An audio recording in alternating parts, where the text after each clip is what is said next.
不过太子妃流产对太子和太子妃两人或许也是好事。好事？小福宝也是皱着小眉头看着沈飞，眼中写满了疑问。太子和太子妃的血缘关系太近了，就算生出了孩子，智力也不会太高，甚至都有可能是个傻子。傻子？怎么可能啊？这有什么好难理解的？你看那兔子，配对都不找同一窝的，他们的血缘关系太近了。唐之灵似懂非懂，小福宝确实明白了，这样的案例还真是有。其实我觉得很奇怪，在你们这儿知道堂兄妹之间不能成亲，但是表兄妹就可以了，这不是一样的道理吗？血缘都是极近的。听你这么说，好像是这个道理哈。不过太子妃这一胎，朝臣们也都有关注，现在孩子没了，对太子很不利啊。皇上正当壮年，我看他还能活挺久的呢。太子也还年轻，着什么急啊？要是太子妃是真的生出了有问题的孩子，太子更会被天下人诟病。沈飞和唐之灵不知道，他们这一番对话让来荣王府的皇上和太子听个正着。皇上悄悄地来荣王府不想声张，所以根本就没让人通传。谁料竟然听到这一番对话。皇上已经听够了墙角，就示意冯宝敲门。唐之灵起身直接拉开房门，就看到了门口的皇上。臣弟拜见皇上。沈飞也没想到是皇上来了，他想起来，但是屋子里的丫鬟都被遣走了。毕竟小福宝现在的模样，沈飞不想暴露在下人眼中。拜见陛下。沈飞急忙给皇上行礼，虽然是坐着的。皇上见到沈飞这样，没有怪罪他。荣王妃，免礼。皇上站在门口，突然感觉裤腿被拽住了，他低头就对上了小叶子那湿漉漉的大眼睛。小叶子和唐之灵长得很像，也有楚家人标志性的眼睛。皇上直接把小叶子抱起来。朕去西院等你们，还有带上小福宝。太子虽然好奇刚才沈飞的那一番理论，但也觉得西院更合适。猜到沈飞和唐之灵速度会慢一些，他直接开口：福宝弟弟，我就先带过去了。荣王府西院。左安怀已经被处决了，和他有勾连的朝臣有不少，严重的已经抄家流放，轻一些的朕还没有下定决心，总不能都杀了。那就让那些官员拿钱买命，能被左安怀用钱收买，想必这些年也收官了不少。你让人送点口风过去，只要交100万两白银，这次的事就既往不咎。这100多万是不是多了？要是他们交不起怎么办？你太小看他们了，世家大族可比你的国库都富有，他们敛财的手段比你聪明多了。想到一直薅荣王妃的羊毛，皇上尴尬地摸了摸鼻子。小福宝没有挖苦皇上的意思，只是单纯的觉得皇上经验太少，不清楚下面官员的猫腻。但是皇上确实想多了，他还以为小福宝不满意他收了沈飞的作坊的事儿，所以尴尬得不得了。也不要小看地方官员，就算是个小县令，真的贪起钱来，弄个上百万两的都不是难事。你正好借着这个机会，好好的敲打敲打那些人。那要是那些官员对朕不满，会不会阳奉阴违，继续盘剥百姓啊？你不要钱，他们还是会继续盘剥，但是你收上这些钱，又可以赈灾救助百姓嘞。还有那些官员见到左怀安都是这个下场，心中也是惴惴不安，心中担心你什么时候收拾他们，没准儿会铤而走险。如今有拿钱买命的消息，他们乐不得呢。不过只要交了钱的，那这事儿就翻篇了。小福宝见到皇上不太相信他的模样，也是有些气恼。总之照我说的做。好。小福宝是不会害他的，这都是楚家江山，应该没事。这时候沈飞和唐之灵已经来到了西院，见到太子抱着小叶子站在门外守着，也是很奇怪。太子怎么没进去？太子可不敢说实话，于是拿着小妞妞当借口。小叶子喜欢在外面。沈妃心里是不信的，皇上一定是在和仔仔说悄悄话。看来小福宝的前世一定和皇上的关系很好。太子，小福宝和皇上都在里面吧？是。太子被沈妃戏谑的眼神看得不是很自在，本来还以为沈妃会继续追问，但他已经不问了。太子轻轻地敲了一下房门。父皇，六叔他们来了。刚才还恨铁不成钢的小福宝，现在一秒变成乖宝宝的模样，眨着天真的大眼睛，也不看皇上了。皇上也是发现了，小福宝在沈妃面前还是要当一个无忧无虑的小孩。进来吧。沈妃和唐之灵进来的时候，皇上已经端正地坐好，距离小福宝也是老远。沈妃抽了抽嘴角，这是欲盖弥彰的节奏啊。不过她不着急，慢慢查才能知道。沈妃和唐之灵两人正式给皇上行了礼，然后才乖巧地站在一边。荣王妃，朕这次来是有事需要你做。是，请皇上吩咐。后宫的事想必你也听说了，朕需要你用那特殊的手法审问几个宫人。母后宫里出了几个叛徒，人已经在慎刑司了，但是那几人上刑之后还是不肯交代，所以想请六婶帮帮忙。哦，嘴巴这么硬。他听说慎刑司可是很恐怖的呀。那人是谁？我母后身边的大宫女，还有几个老婆子。好呀，但是我要知道这几个人的身份，才好在催眠的时候问清他们的底细和背后之人。没问题，六婶去的时候会有人和您交代。什么时候去？太子看了一眼皇上。明日白天吧。好。太子见到沈妃痛快的答应，又想起来刚才的时候听到沈妃说的那个血缘太近的理论，于是忍不住的开口道：六皇婶，我和表妹生出来的孩子真的会是傻子吗？荣王妃，你具体说说是怎么一回事？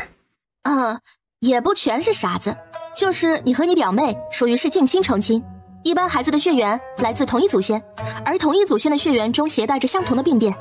如果两个近亲携带相同的病变，那么他们的孩子就有更高的概率继承这种疾病。你和太子妃两人身上都有赵家的血脉，关系属实太近，所以你们生出的孩子有病的几率会大一些，轻的就是笨一点，严重的就是傻子。当然，只是概率大一些哈。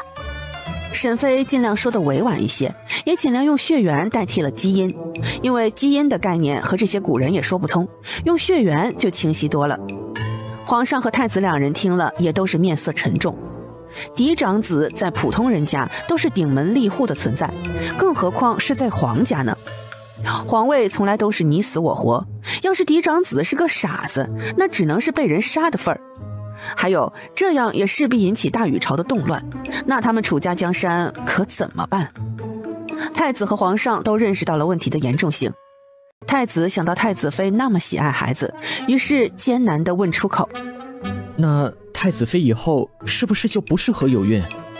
沈妃很尴尬，这事儿让他怎么说呀？说出来就是得罪人呢。这是你们的事啊，我不好多说的。沈妃和唐之灵一起悄咪咪八卦可以，但是他要是断送了太子妃做母亲的权利，好像又太残忍了。可是近亲真的不能结婚呀。太子听到沈妃这么说，虽然心里伤感，但心中已经有了决断。他确实是不能有个傻儿子，嫡长子更不能是。他是太子不假，父皇现在也是看重他，但是他可有3个弟弟呢。不一定是只有3个弟弟，现在后宫怀孕的妃嫔也不少，他的弟弟妹妹都不会少。这一刻，太子也有了危机感。他转头看了一眼透明的玻璃弹，就看到了在蹬腿的小福宝。小福宝光溜的身子只穿了一个纸尿裤，他现在正在活动双腿。小福宝觉得他总躺着对身体不好，所以现在可以轻微活动之后就开始锻炼，防止腿脚僵化了。这时候感受到一道视线看着他，就转过头，看到是太子，小福宝笑了一下。太子也笑了一下。对，不要慌，他有皇爷爷在呢，皇爷爷会保护他的，就算是父皇也要听皇爷爷的话。东宫，娘娘，太子妃已经睡下了，太子出宫了。哦，都这个时候了，太子没有陪在那女人身边。太子妃出事，司妙兰是最高兴的，他本来还在想法子搞掉太子妃这一胎呢，谁料皇后竟然出手了，这是司妙兰没想到的。但这件事都够他开心许久了。太子似乎又去了荣王府。太子竟然如此明目张胆了。司妙兰一想起沈妃就气恼不已，要不是因为沈妃，她早就是太子妃，未来的皇后，怎么会像现在这样被太子妃和正良娣压一头？正良娣是出自国公府，娘家身份要比司妙兰高的。荣王府的小世子情况怎么样了？奴婢听外面的人传，小世子清醒了，但还没有完全康复。太子去得这么勤，应该也是看望小世子。哼，谁知道是看小世子还是看那大肚子的女人。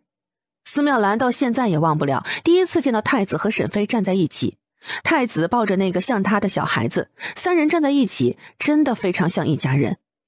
唐之陵的容貌不太像楚家人，可能是因为有鲜卑人的血统，所以他的鼻梁很高。可是小福宝和先帝是一模一样的，皇上、太子还有小福宝长得要更像一些。荣王妃和太子妃的这一胎是不是时间差不多？是的，娘娘，荣王妃还真像是兔子一样一窝一窝的生。明天你出宫一趟，替我送一封信回司府。是，娘娘。翌日，沈妃穿戴好了之后就带着小叶子出门了，小福宝和花花两人则是在空间里。在空间里是可以看到外面的动静的，也能听到外面说话的声音。小福宝还是很满意的，要不然他觉得养病的日子也太无聊了。走吧，咱们进宫吧。王妃娘娘，咱们要先去给太后娘娘请安。好，看看太后老人家也行，我还真是好久没见她了，怪想的呢。沈妃对太后的印象还不错，那就是个老太太，一个喜欢怀念过去的老太太。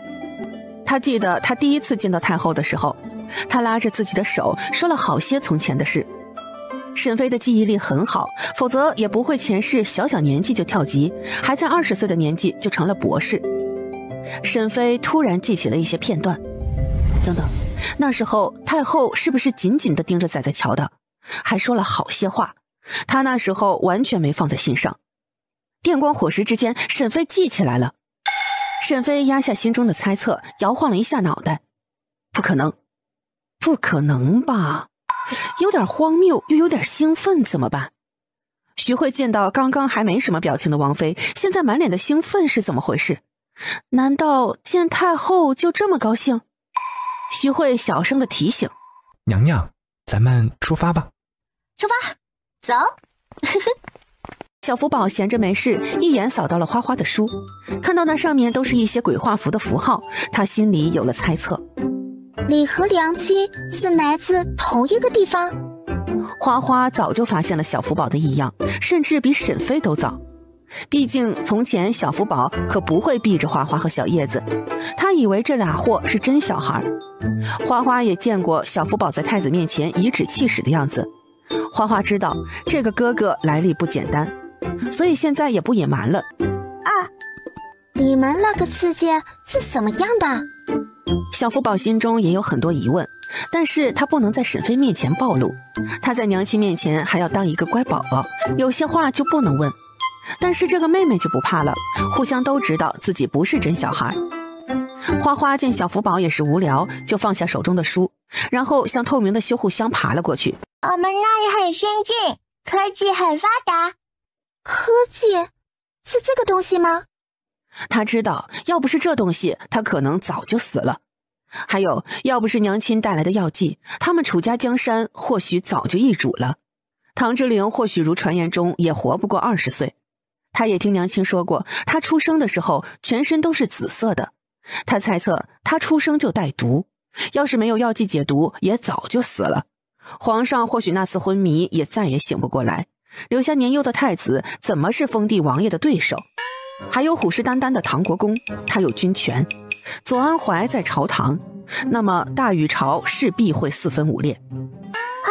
生物香也算是，但复杂的科技包含的东西远远不止如此。花花说刚才的那一大段话说的也是很利索，花花高兴地翘起嘴角，他的舌头终于是听他的话了。那除了这个呢，还有什么？我想听一听。花花正高兴呢，于是一改前世那高冷范儿。好，我们那里出行很方便，有火车，有汽车，有飞机，有轮船。花花开始和小福宝仔细地描绘着后来的世界。小福宝听得也是震撼不已，大眼睛惊讶的都睁得不能再大了。花花今天说了不少话，和前世完全不一样。其实师姐前世也是家里发生了一些事，长大后的性格才变了，不爱搭理人。要不是沈飞是个自来熟，师姐也不会和他的关系这么好。实在没办法，整个实验室就沈飞的年龄最小，他和师兄两人只能让着他，毕竟老师有的时候也要哄着沈飞。花花想到老师，抽了抽嘴角，就是不知道他会不会来了。这时候两人就听到了外面的动静。王妃，慈宁宫到了。嘿，先不说了，我要看看外面。好。小福宝对慈宁宫的人一点兴趣都没有，他要好好的消化一下刚才听到的事。能在天上飞的飞机，从长安到岭南，坐上的飞机只需要不到2个时辰，这怎么能做到了？小福宝整个世界都玄幻了，但他的眼睛更亮了，他的大羽巢也值得拥有。看来这妹妹得哄好了。花花完全没有注意到小福宝热切的眼神，他正好奇地打量慈宁宫。小福宝觉得长得像娘亲的妹妹果然不一样，比小叶子那傻蛋强多了。太后娘娘，荣王妃求见。请她进来吧。太后从前养病，也不轻易的见外人，但是现在她身体好了，现在皇后病重，太后不得不替亲儿子盯着后宫了。后宫的事虽然分给了几个妃嫔，但他们拿不定主意的地方还是要过来请教太后的。萧贵妃听到沈妃来了，眼眸微转，但很快又掩藏下去。萧贵妃毕竟养了2皇子，虽然脸上留下了痘印，没了从前的美貌，但是贵妃的身份没掉，所以皇后生病，萧贵妃现在又支棱起来了。沈妃走进来之后，没想到会见到皇上的妃子。参见太后娘娘。荣王妃快起来，来哀家这里不必客气。来人，快给荣王妃赐座。于是立即就有老嬷嬷给沈妃摆放座椅。万贤妃只见过沈妃一面，还是前年的除夕宴上。她还记得那时候沈妃的奇怪背孩子的造型。万贤妃想到外面的流言，仔细地打量沈妃的容貌，然后才摇了摇头。她伺候皇上多年，一下子就看出来沈妃不是皇上喜欢的类型。到底是谁在胡乱造谣？沈妃坐下之后，就感觉有几道视线看过来，她一一扫视过去，发现有人好奇地打量自己。荣王妃，这是萧贵妃、万贤妃、赵昭容、李修缘。你们好，我是沈妃。就这样？难道荣王妃不给我见礼的吗？萧贵妃的眼珠子都要瞪出来了。王妃，按理你要给萧贵妃和万贤妃见礼。萧贵妃是正一品，我也是正一品的亲王妃啊。王妃，萧贵妃是内命妇，这么算比你级别高，是要您先见礼的。沈妃也不是不听劝的，于是她站起来给萧贵妃和万贤妃见礼。见过贵妃娘娘，见过贤妃娘娘。萧贵妃还想装一下，让沈妃多弯一会儿腿呢，谁料沈妃已经站起来了。万贤妃立即做出回应：荣王妃怀着身孕，不必客气，快请坐。萧贵妃没有办法，瞪了一眼万贤妃。沈妃坐下之后，李修缘和赵昭容也是起身给沈妃见礼。沈妃微笑点头，她突然觉得来皇宫里也不是好事儿，烦人的不得了，没完没了的规矩，还没有在家里舒服呢。沈妃今天来请安，也是想和太后单独聊聊天，现在看来是不行了，有皇上其他的妃子在，显然是不合适。那是荣王妃的小郡主吧？抱过来给哀家看看。奶娘急忙抱着小叶子到了太后的身边。小叶子是个爱笑的小姑娘，又长得肉乎乎的，胳膊和腿也是藕节一样，很可爱。小叶子坐在太后身边，也是睁着大眼睛看着太后。太后满头珠翠，也是非常华丽，小叶子看得都移不开眼睛了。这小模样也是个俊俏的。刘嬷嬷，去哀家的司库把宝蓝点翠珠钗16包金丝珠钗，红翡翠滴珠耳环，空雕花芙蓉玉环，都拿过来。是，哀家记得小郡主是双胞胎，今天怎么就带了这一个？花花这些日子不舒服，有些闹人，就放在家里了。哦，孩子还小，要精心照顾一些。哎，小福宝呢？哀家听说他醒了，身体恢复的怎么样啊？小福宝清醒了，但身体还没好，还需要静养一段时间。等他好了，儿媳会抱他来给太后请安。那就好。萧王妃几人在听到沈妃提起小福宝的时候，都竖着耳朵听了起来。小福宝的受宠程度，他们这些后妃还是忌惮的。虽然知道皇位不可能传给小福宝，但也不想他得了皇上太多的关注，毕竟他们几人可是都有儿子呢。随后太后又问了一些荣王府的情况，沈妃都是仔细的回答了，并收下了太后给2个孩子的赏赐。剩下的时间就是听几个妃子说着宫里的事。沈妃听下来也是觉得累得慌，后宫的事务还真不是一般人能管理的。可是萧贵妃和万贤妃还乐在其中的样子。就在沈妃想着要不要提出告辞的时候，就有小太进来了。太后娘娘，皇上请荣王妃觐见。4个嫔妃互相看了一眼，眼神意味不明。好，荣王妃，那你快去吧。太后也终于知道了，沈妃今天突然过来请安，也是皇上找她有事。刘嬷嬷，你跟荣王妃过去，她对宫中不熟悉。谢谢太后娘娘，娘娘想得周到。皇宫太大了，儿媳感觉每个宫殿都长得一样呢。哈哈，荣王妃，以后得空了就来宫里陪哀家说说话。是，那儿媳就打扰了。于是沈妃就和刘嬷嬷一起走出慈宁宫。谁料刚出门口的时候，就见到了一位穿着华服的老太太，坐着轿辇往这边走来。沈妃来宫里的次数少，认识的人不多，于是也只是避让了一下，并没给对方行礼。大胆，你是哪个宫的？见到我们太妃还不行礼？王妃，这位是益州王的母妃葛太妃。见过葛太妃。葛太妃并没有叫起，沈妃自己就站起来了。葛太妃的眉头一皱，身边的大宫女就发现了。大胆，你一个小小嫔妃，我们太妃没有叫起，你竟敢起来！来人啊，掌嘴！沈妃没想到宫中还有这么不讲道理的人，该死的古代还有这操蛋的皇宫，就不该来。这些人真是烦人的很。大宫女发话之后，立即有个婆子走了过来，就想教训沈妃。沈妃身后的婆子也走了出来，立即挡住了那个要打人的婆子。大胆，你竟然敢躲！李嬷嬷，替本王妃教训一下这个以下犯上的奴婢。李嬷嬷可是有一把子力气，直接走上前，啪啪2巴掌，把嚣张的宫女给打懵了。你竟然打我！我可是我们太妃的人。葛太妃也是眼神阴冷，打了她的人就是在打她的脸，就是太后都不敢轻易的动她身边的人。葛太妃刚才可是听到了沈妃的自称。你就是荣王妃？是，正是本王妃。怪不得呢，这流犯出身呢，就是这么没规矩。哼，太妃倒是好涵养，但是身边的狗也要看好了，不要随便带出来狂吠。嚣张的宫女捂着被打的脸，委屈地走到葛太妃身边，想让她给自己撑腰。太妃，谁料葛太妃也打了她一巴掌。该死的贱婢，竟然欺负到了荣王妃的身上。荣王妃是何等尊贵，也是你能欺负的？沈妃皱着眉头看着葛太妃，觉得这老太太不是个善茬。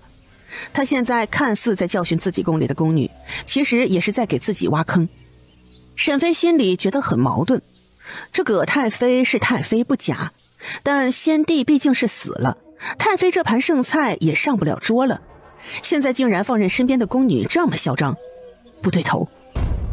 沈妃看到葛太妃脸上的褶子，能在这吃人的后宫活到这么大岁数的人，那心眼儿一定比蜂窝煤还多。不行，她得小心应付，不能跳到坑里。方嬷嬷，快把这个得罪王妃的贱婢翠环拉下去。是，太妃。沈妃看着这一对主仆表演，一言不发。葛太妃走到沈妃身边，仔细地看了一眼她的肚子。荣王妃，这丫头我会带回去好好教训，还请您不要见怪。沈妃看着好像有病的老太太，刚才还是一副嚣张的样子，现在竟然变化得这么快，这变脸速度，马戏团的小丑都赶不上。不会，我今日还有事，就先离开了。李嬷嬷，咱们走。沈妃给葛太妃又行礼之后，才快步地带着这些人离开了。葛太妃见到沈妃离去的身影，轻轻地勾起嘴角。太妃终于成了，不容易啊，这皇宫里的人都是有心眼子的，像荣王妃这么缺心眼的人少了。太妃，这要是先帝在位的时候，谁敢这么对你？哎，你也说是先帝在位，现在咱们只能用这种迂回的法子。记住，翠环得罪了荣王妃，交代下去，重重的打，我不希望看到她活着。是，太妃放心，奴婢知道怎么做。走吧，还要给我那好姐姐请安呢。沈妃和刘嬷嬷等人走着，然后刘嬷嬷就发现了这不是见皇上的路，而是去慎刑司的道路。她知道不是皇上私下见荣王妃，放心不少，但又奇怪这荣王妃来慎刑司是干什么。但这时候她没有追问，既然她都跟着来了，一会儿看看就知道是怎么回事了。等到了慎刑司，发现太子竟然也在这里。见过太子殿下。刘嬷嬷好。刘嬷嬷是皇太后身边的老人，太子也是很给刘嬷嬷的面子。人在里面？但是死了一人。这么巧？死的是谁？我母后身边的大宫女翠萍。翠萍？这名字怎么好像听过？沈妃仔细回想，想起来了，刚才的那个宫女叫翠环。沈妃这一路上也在琢磨，觉得刚才那一架吵得莫名其妙，就好像她是一杆枪一样被人利用了。哦，你母后身边的宫女都叫什么名字？都是翠字打头的吗？这我还真没注意，我派人去把徐嬷嬷叫来。行，咱们先进去看看那几个人，我看看他们的嘴巴到底有多硬。六皇婶，咱们这边走。太子有些狗腿的在沈妃面前忙前忙后，那真是尊重的不得了。刘嬷嬷完全不知道太子在荣王妃面前是这个模样，还有荣王妃不就是有些莽撞的小姑娘吗？好听话是天真，实话就是有点傻。到底有什么能耐能让太子这么重视？而且他们来慎刑司干什么？慎刑司可都是审问那些犯罪的犯人的。刘嬷嬷快步地跟了上去，想看看是怎么回事。李嬷嬷和小叶子则是没有进去，他们留在外面照看小叶子。六皇婶，就是这几个人了。沈妃发现这些人都被关在一起，皱了皱眉头。这些人关在一起，他们很容易创口供的。太子神情一凛，立即看向方郎中。哎呦，太子，荣王妃，最近这后宫送来的人太多了，咱们这儿地方就不太够了。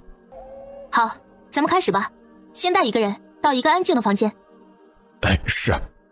沈妃并不想亲自审问，毕竟她还不熟悉。审问犯人的官吏也一起来吧。最先带过去的是皇后小厨房的宫女，她目光冷冷地看着沈妃。沈妃围着她转悠几圈，然后就开始催眠。就这样，原本还嘴硬的犯人开始问什么就说什么，书吏也是奋笔疾书，开始把对方说的话都记下来。刘嬷嬷惊讶地看着这一切，她不明白荣王妃就随便晃悠两下，那个宫人就不受控制开始交代。这一刻，刘嬷嬷看沈妃的眼神都充满了恐惧。沈妃的这一手不仅让刘嬷嬷咋舌，就是连慎刑司里的人都非常错愕。沈妃在慎刑司里一直待到了天色渐黑，那些人才审讯完了。根据这几人的交代，还牵扯出了不少后宫的阴私手段。沈妃不了解后宫的人，所以听到这个上官那个掌事太监的时候没什么表情，但是太子的面色却是沉重的很。好了，总算问完了，我要回去了。六皇婶，今天多谢你了。太子已经有了猜测，而且根据这些人提供的线索，也可以顺藤摸瓜，只要口子开了，后面的事就容易多了。沈飞一行人一直往外走，刚走到慎刑司门口，就看到2个小太监拖着一个奄奄一息的人。沈飞一眼就认出了，这是白日的那个宫女。等等，你们停下！2个小太监不明所以，他们不认识沈飞，但太子还是知道的，立即过来给太子行礼。太子殿下万福金安。太子，这个宫女不要让她死了，我有事问她。好，这人我先带走，等伤好了，我把她给您送去。行。沈飞坐着轿子打算回荣王府，谁料在宫门口的时候就看到了唐之灵。你怎么没有先回家？我先回过府了，发现你们都没回来，我一个人待着也没意思，就来这里等你们了。好，那咱们一起走。荣王府距离皇宫东城门很近，太子见到沈飞和唐之灵2人的相处，心中羡慕。他下意识的就想起了东宫的司妙兰，他没有这样的感情，到底是他变了，还是他变了？入夜，徐公公悄悄地走进房间。世子，你来呢，把令策叫过来。徐公公今天在晚餐的时候就接到了小福宝的暗示。好的，世子。徐公公悄悄地退了出去。小福宝现在单独见徐公公的机会也不多，毕竟他经常在沈飞的空间实验室内。小福宝现在已经知道了皇后病重，这事儿看似只是后宫的手段，但目的还是针对皇上的。他虽然不满意皇后的娘家赵家做大，但也不想赵家被人连根拔起。皇后现在疯疯癫癫，神志不清，太子妃流产，一下子除掉了2个赵家女。皇后的地位不稳固，那太子的位置就可能会动摇，这是小福宝不能容忍的。至少皇上现在的几个孩子，除了太子之外，他也没有能看得上眼的。2皇子小小年纪就心机深沉，3皇子是个没大志的，4皇子太小还看不出来，但他母妃也不是个善茬。很快令策就走了进来。参见世子。悄悄联系一下在宫里的人，查一查几个留在宫里的太妃，看看他们有什么动作。是。还留几个封地的王爷，他们现在有什么异常？小福宝从前可是在各地都安插了眼线，所以现在想知道一些消息也是容易得很。单州王自从到了单州就开始筹建王府，也算是忙碌，就是王府现在没钱，已经捉襟见肘了。哼，都秋收呢，你派人去催一下，把单州百姓交上来的钱粮税都送到荣王府，别让他忘了。是。小世子挺好的吧？锦世子很好，长高了还胖了，倒是单州王消瘦了不少。没事，死不了。这次派去单州的人给锦儿再带些好东西。是。小福宝轻轻地点着手指，猜想这次是哪个儿子动的手。廷州王和单州王的母亲死得早，宫中也没啥人，不会是他俩。那么就剩下益州王和泉州王了。益州王和泉州王有什么动作？泉州那面没什么动静，一切正常。倒是益州王府换了不少人，就是咱们安插的眼线也被清理出了不少，别的倒是没什么。益州王照常喜欢操练府兵。哦，益州啊！小福宝双眼微眯，想到今日对娘亲不善的老太婆，吩咐道：重点查一下葛太妃，还有再派人盯着益州的动向。是。查到的消息立即告诉我，不必报告给皇上，也不要被皇上的人发现，你们注意点。属下明白。好呢，你下去吧，有进展呢尽快禀报给我。令策和徐慧都离开之后，小福宝的眉头并没有松开。他也是难办。对外人的时候，他和皇上是一体的，可以一致对外，但是面临内部矛盾的时候，他不得不防着皇上。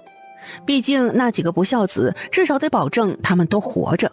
入夜，皇宫内寿康宫，太妃，翠环那丫头被人带走了。啊？什么？怎么回事？那丫头没死？是，人还有一口气在。还真是命大。不过这太子怎么会注意到一个小小的宫女？太妃，奴婢打听过了，今天荣王妃去了慎刑司，待了差不多1小天的时间，天黑了才出来的，正巧就见到了奄奄一息的翠环。荣王妃她好好的去慎刑司干什么？这样，你明天派人查一查，这荣王妃是怎么回事？是，太妃。那翠环那里要不要出手？先不要动手，她毕竟是皇后宫里出来的人，我今天好不容易借着她得罪荣王妃的事儿惩罚了她，现在动手太容易暴露了，等人离开咱们宫里就好。是，太妃。宫里的尾巴都扫干净了吧？太妃放心，那丫头一死就是死无对证了，还有她宫外的家人也早就处理了。那就好，从现在往后不要再轻举妄动，明白吗？太妃放心，奴婢明白。老三那边也悄悄传个消息，让他不要轻举妄动。是。方嬷嬷离开之后，葛太妃轻轻抚摸胸口，她现在也在回想今日的行动，没有想出哪里有纰漏。就是荣王妃这人，她从前根本没把她放在眼里，现在竟然突然冒出来，还让她有些不安，这个感觉很奇怪。葛太妃沉思片刻，打算先按兵不动，要是这人真的挡道，她也不介意出手解决掉他。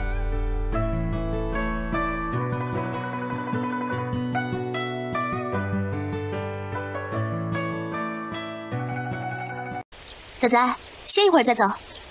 好。王妃，王妃，不好了！怎么了？慌慌张张的。王妃，我听外面的人传，太子妃之所以会流产，都是因为和你八字不合，是您肚子里的孩子克了太子妃的孩子。无稽之谈，太子妃流产，怎么能怪在王妃身上？这事你在哪里听到的？王妃，奴婢在千百味排队买糕点的时候，就听到一些人讨论了，然后奴婢又去了几个茶楼，发现也有人在议论这件事。去把乔杉叫来。是，奴婢这就去。沈妃觉得皇上很奇怪，不知道皇后的案子为什么要查这么久，现在还牵扯到她身上，什么脏的臭的都往她身上赖。沈妃对此也是烦不胜烦。皇后撞到太子妃的消息被皇上封锁了，皇后宫里的人全都换了，所以知道内情的人真不多。乔杉很快就走了进来。王妃，乔杉，你先放一下手中的事，去替我查一查，到底是谁在背后说我的肚子和太子妃的相克。是。小福宝也是没想到会出现这个流言，这一招太狠了。这次又是谁出的手？到了晚上的时候，乔杉已经带着消息回府了。乔杉，可有消息？是呀，到底是哪个势力想要对付我？王爷王妃，属下调查了几个茶楼，然后发现真的有人在特意散播消息，属下派人分头跟踪了几人，然后发现那些人找的是司府的老嬷嬷。司家？难道是司太傅指使的？属下猜测司太傅并不知情，这种手段或许是后宅妇人做的。那个老嬷嬷是谁的人？还不清楚，属下会尽快查清。不用太急，司府毕竟是太傅府，守卫森严，要小心行事。是。我或许知道这人是谁了。啊，你有怀疑的对象了？应该是司妙兰出的主意。当初因为他在吉吉礼上出了昏招，错失了太子妃之位，现在应该是想借刀杀人吧。太子后院的人不好办呐。谁说不是呢？就是不知道太子妃会不会相信了。还有2个月差不多就要生了，千万不要出什么事才好。这一胎很重要，不仅关系到新生儿和他自己的命，还有小福宝的命。他和唐之灵2人是王爷和王妃不假，但是人在京城，皇上的眼皮子底下，从上到下都是皇上的人，说实话一点自保能力都没有。还有太子是储君，关系也分远近亲疏，司妙兰是太子的心上人，沈妃觉得他和司妙兰对上没有胜算。唐之灵，你说咱们能不能去洛阳封地？当然可以了，你去哪儿我就去哪儿。那好，你找时间去探探皇上的口风，咱们一家去洛阳吧。不着急，现在都到年底了，就算咱们可以去，也要等你生产之后才好动身呢。怎么说也得到年后了吧。这样，你明天进宫和皇上哭诉，把司家派人传播谣言的事和皇上说说，然后借着这个话头引出咱们要去洛阳的请求。对呀，你这个主意好，我明天就去进宫找皇上。东宫，太子妃经过2个多月的休养，人也是恢复一些，但是面色还是有些苍白。太子妃，喝药吧。太子妃没有动作，还是出神地看着窗外。太子妃，药不喝就凉了，只有你的身体好起来，才能给太子诞下皇子呀。孩子，我的孩子。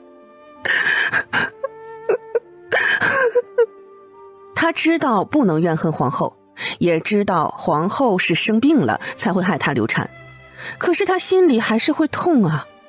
太子妃，你还年轻，皇子还是会有的。现在当务之急是养好身体，拿回东宫的掌家权，还有把太子从正凉帝那边拉回来。奴婢瞧着太子这段日子格外的宠爱正凉帝。把药拿过来吧。老嬷嬷很高兴，从宫女手中接过药碗，给太子妃送了过来。这次太子妃没有犹豫，直接一口喝了下去。宫女立即送上蜜饯，让太子妃含在嘴里。太子妃有了斗志，开口问道：最近宫外有什么消息？最近宫外有了流言，说是荣王妃的肚子和您相克。查，去查一查，看是谁造的谣。太子妃，荣王妃的肚子格外大，都传这一胎可能是双胎，或许里面真有门道，也未可知。无稽之谈，我的孩子怎么没的，我清楚得很。这个造谣的人还真是狠毒，这是想让本宫和荣王府对上，那人好坐收渔翁之利。重点盯着太子后院的女人，看看这段日子谁往外传递的消息最频繁。是，老奴这就吩咐下面的人仔细盯着。吩咐下去，从明日起让那些人过来请安。是，太子妃。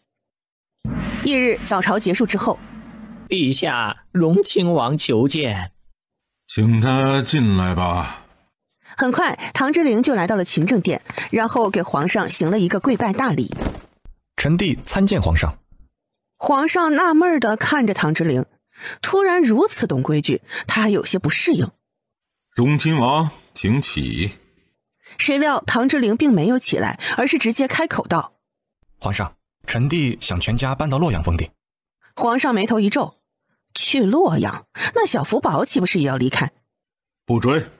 唐之陵有些懵，来的路上他仔细琢磨，到底是先说结论再说原因，还是反过来说。按照昨日沈妃说的，那就是先哭诉再提请求。可是唐之陵又想起谭先生交代的，和皇上对话切忌多言，言多必失，要先提出结论，再简短的引出原因。谭先生和沈妃两人，唐之陵果断的选了谭先生。谁料他才开口就被皇上拒绝了。唐之陵有些后悔，还不如听沈妃的话呢。唐之陵不知道，对于离开京城的想法，不管他怎么说，听谁的话，结论都是一样的。皇上，臣弟也是没有办法了。京城有人谣传是沈妃的肚子克了太子妃的，以至于太子妃流产。你说我们怎么还能在京城待下去啊？真有这事儿？知道是谁传的吗？是啊，乔山跟踪了几人，那些人最后找的是司太傅府中的老嬷嬷。皇上，司家和臣弟一家早就不和睦了，想必他们把司妙兰错失太子妃的事情都怪在了沈妃的头上。但是臣弟也没想到他们会出如此恶毒的手段呢，这简直就是不想臣弟的孩子和沈妃活命啊！皇上。皇上想开口，但是根本插不上嘴，但内心也在腹诽。你的王妃可不是小白兔，没等别人要他的命呢，他直接能把别人都给嘎了。皇上一言难尽地看着唐之陵，好像是有人追他一样，这话真是太密了。皇上，再者说，赵氏可是大族啊，赵家或许也会针对臣弟一家，还有太子妃，他要是信了这个谣言，那该怎么办呢？况且沈妃她也快生产了，正是在关键的时期，要是有人迫害，那后果可不堪设想啊！皇上，京城危机四伏，我们真的是在京城待不下去了。皇上抽了抽嘴角，这小六可能不知道荣王府的配置。荣王府可是挑走了黑甲军最上层的士兵，就是马房牵马的人都比小福宝留给他的黑甲军强。也就小六和他媳妇这俩货在这里战战兢兢的。不过想到小福宝不想暴露，皇上也就没有拆穿。荣亲王放心，朕会查清此事，给荣王府一个交代。但是搬到洛阳之事就不准再提了。皇上，臣弟不必再说了，搬到洛阳绝对不行。唐之陵小心地观察皇上的神色，发现真的没有缓和的可能，只能低下头。好了，你先下去吧。是，陛下，臣弟告退。皇上看着无精打采的唐之陵，轻哼一声。看来以后见荣亲王的时候，不能带着小福宝。没事收拾一下荣亲王，看看他吃瘪，还有点小爽，这是怎么回事？皇上坐回龙椅之后，又想起了谣言的事，去查一查这件事是怎么回事。还有，朕不希望有人再传这个流言。是。唐之陵耷拉着脑袋离开了皇宫。回到主客司的时候，就看到朱坤鹏像个大爷一样，小厮还在旁边给他捏腿。我说朱大鼻子，这是主客司啊，你这成何体统啊你？你今天这口气还真像我老爹。这是上职的地方，你就这么没规矩？你也不是第一天认识我了，怎么这是在哪里受气了，来我这找场子了？告诉你，小爷不奉陪。你别走，刚好我有事问你。说说什么事儿啊？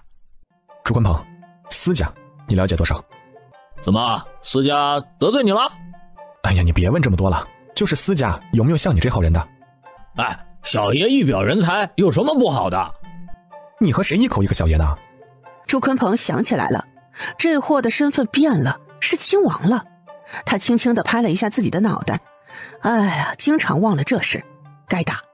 司家虽然是太尉府，但是司太傅毕竟年纪大了，哪里能都管得住啊？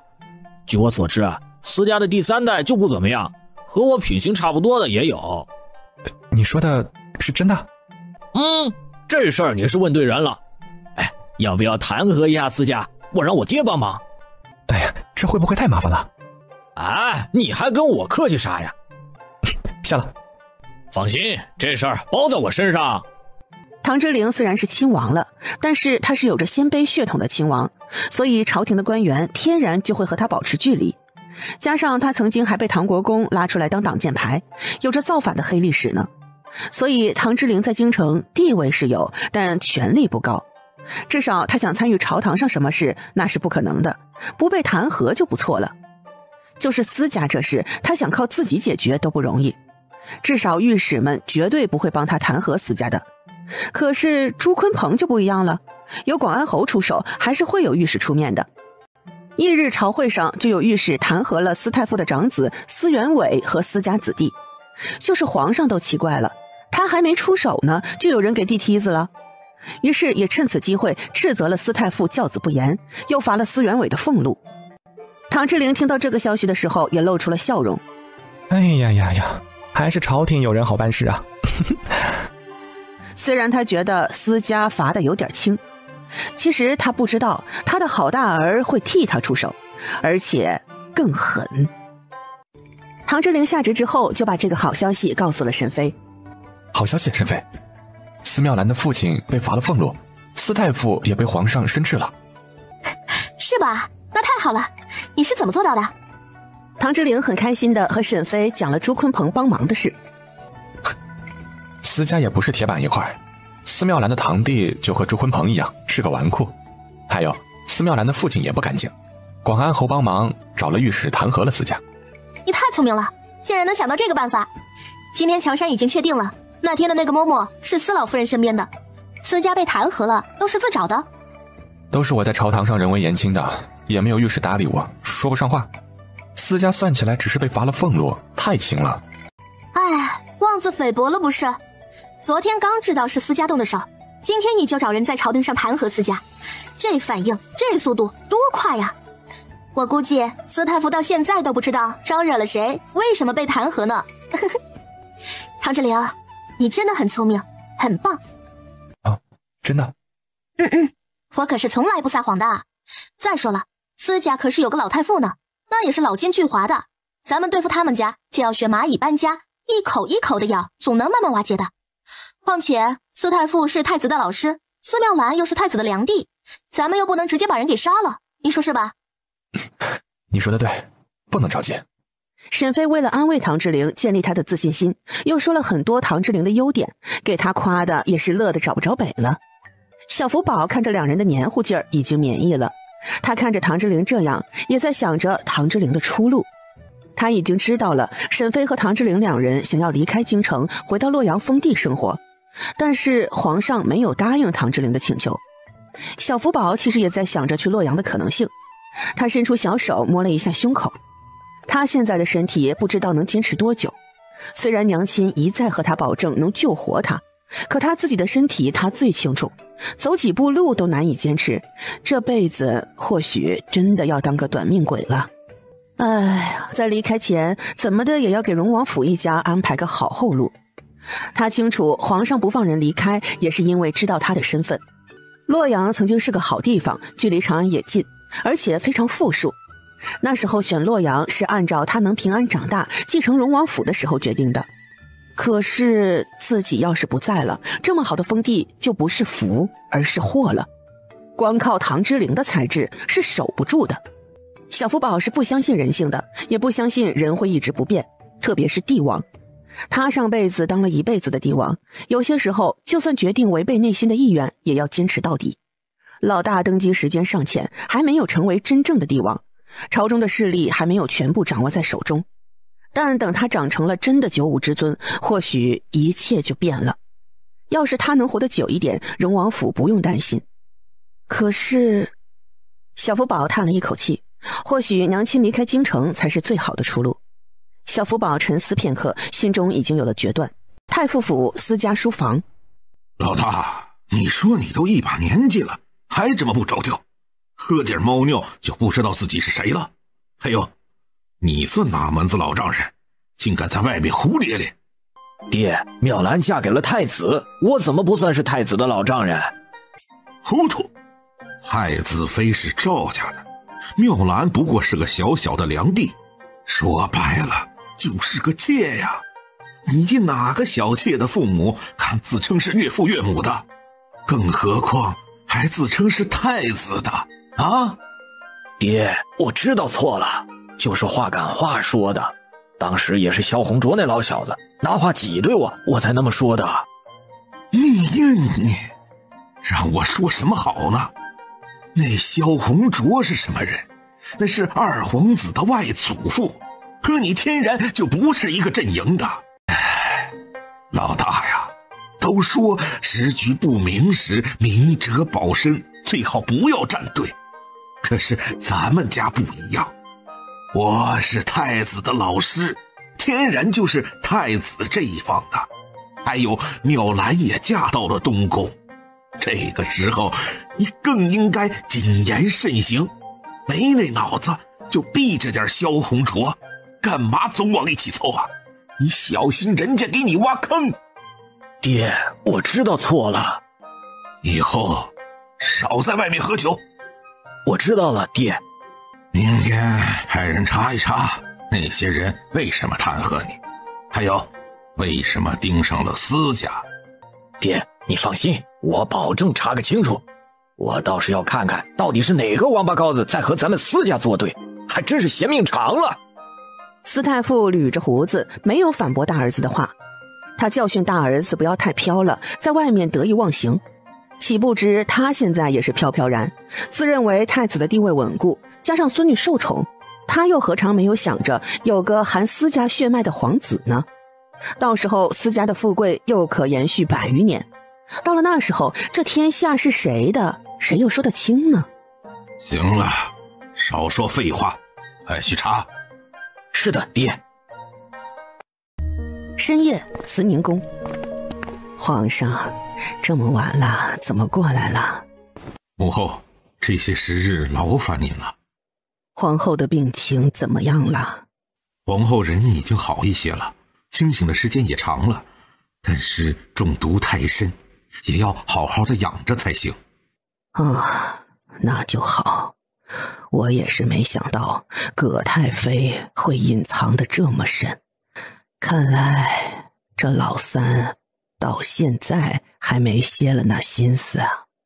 皇上没有反驳太后的话，他也已经查清楚了，葛太妃的下药时间正好是她昏迷的时候，也是突厥入侵和唐国公造反的时候。宫内只要再解决了皇后，那太子就不足为患了。到时候葛太妃和益州王来个里应外合，那还真是容易改朝换代啊。皇上想到这里，人就有些后怕。这次能轻易地揪出葛太妃，还真是多亏了荣王妃的法子，然后顺藤摸瓜，又清理了一些后宫的探子。皇上对此还是很感激沈妃的。至于皇宫里的事，对荣王府瞒得紧紧的，也是皇上自己留了一个心眼儿。毕竟小福宝的身份他清楚，而葛太妃的身份又太敏感。老三益州王也是他兄弟，皇上担心小福宝偏心，所以查清皇后是葛太妃暗害的消息也是瞒得死死的。但是光明正大的处死葛太妃也是不行的，毕竟她还是藩王的母亲，怎么能无缘无故的处死？所以皇上将一切都告诉了太后。太后做主，也给葛太妃悄悄下毒，目的就是让她慢慢死去，这样也不会引起益州王的反扑。不过老三或许是有所察觉，递了请安折子，今年想进京过年。难道是谁走漏的风声，还是葛太妃有所察觉？皇上沉默不语，他也是没有主意才来和太后商讨的。其实皇上更想找小福宝的，可是皇上不敢，他总不能和他说让小福宝给出个主意对付他的小老婆和便宜儿子吧。到了对付楚家人的时候，这小福宝就不管用了，不仅不能问主意，还要把消息瞒得死死的，也是要费一番功夫的。皇上还不知道，小福宝早就猜到了皇后的事或许是几个太妃动的手。不，要不然让老三进京吧。也行。葛太妃已经缠绵病榻许久，想必也活不了多久了。如果老三真的查到了葛太妃病重的实情，就把葛太妃陷害皇后的证据拿出来。到了那时，老三也不占理。行。皇上有了决断，就离开了慈宁宫。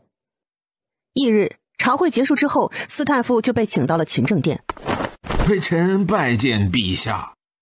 冯宝，把这些东西给司太傅看看。是。皇上从前没想动司家的，毕竟这人是太子的助力。可是昨晚小福宝给他送了折子，又分析了利弊，皇上也觉得司太傅不适合再当太子的老师了。加上司妙兰的野心不小，开始挑拨皇室和宗亲的关系，也是罪大恶极。司太傅接过折子，看到上面的内容，双眼瞪大，立即跪在地上。皇上，臣并不知此事啊。司太傅，司家听了司良帝的吩咐，传出如此险恶的谣言，除了挑拨赵国公府和荣亲王府的关系，又是在太子妃的心中种下一根刺，真是好手段呢。皇上恕罪，臣回去一定好好清理后宅，司良帝年幼，还请陛下宽恕。皇上本想让司太傅主动请辞，但司太傅贪权，并没有搭这个梯子。司太傅，你再看看这个。司太傅小心翼翼地拿起地上的折子，等看到上面的内容之后，更是心如死灰。完了，彻底完了。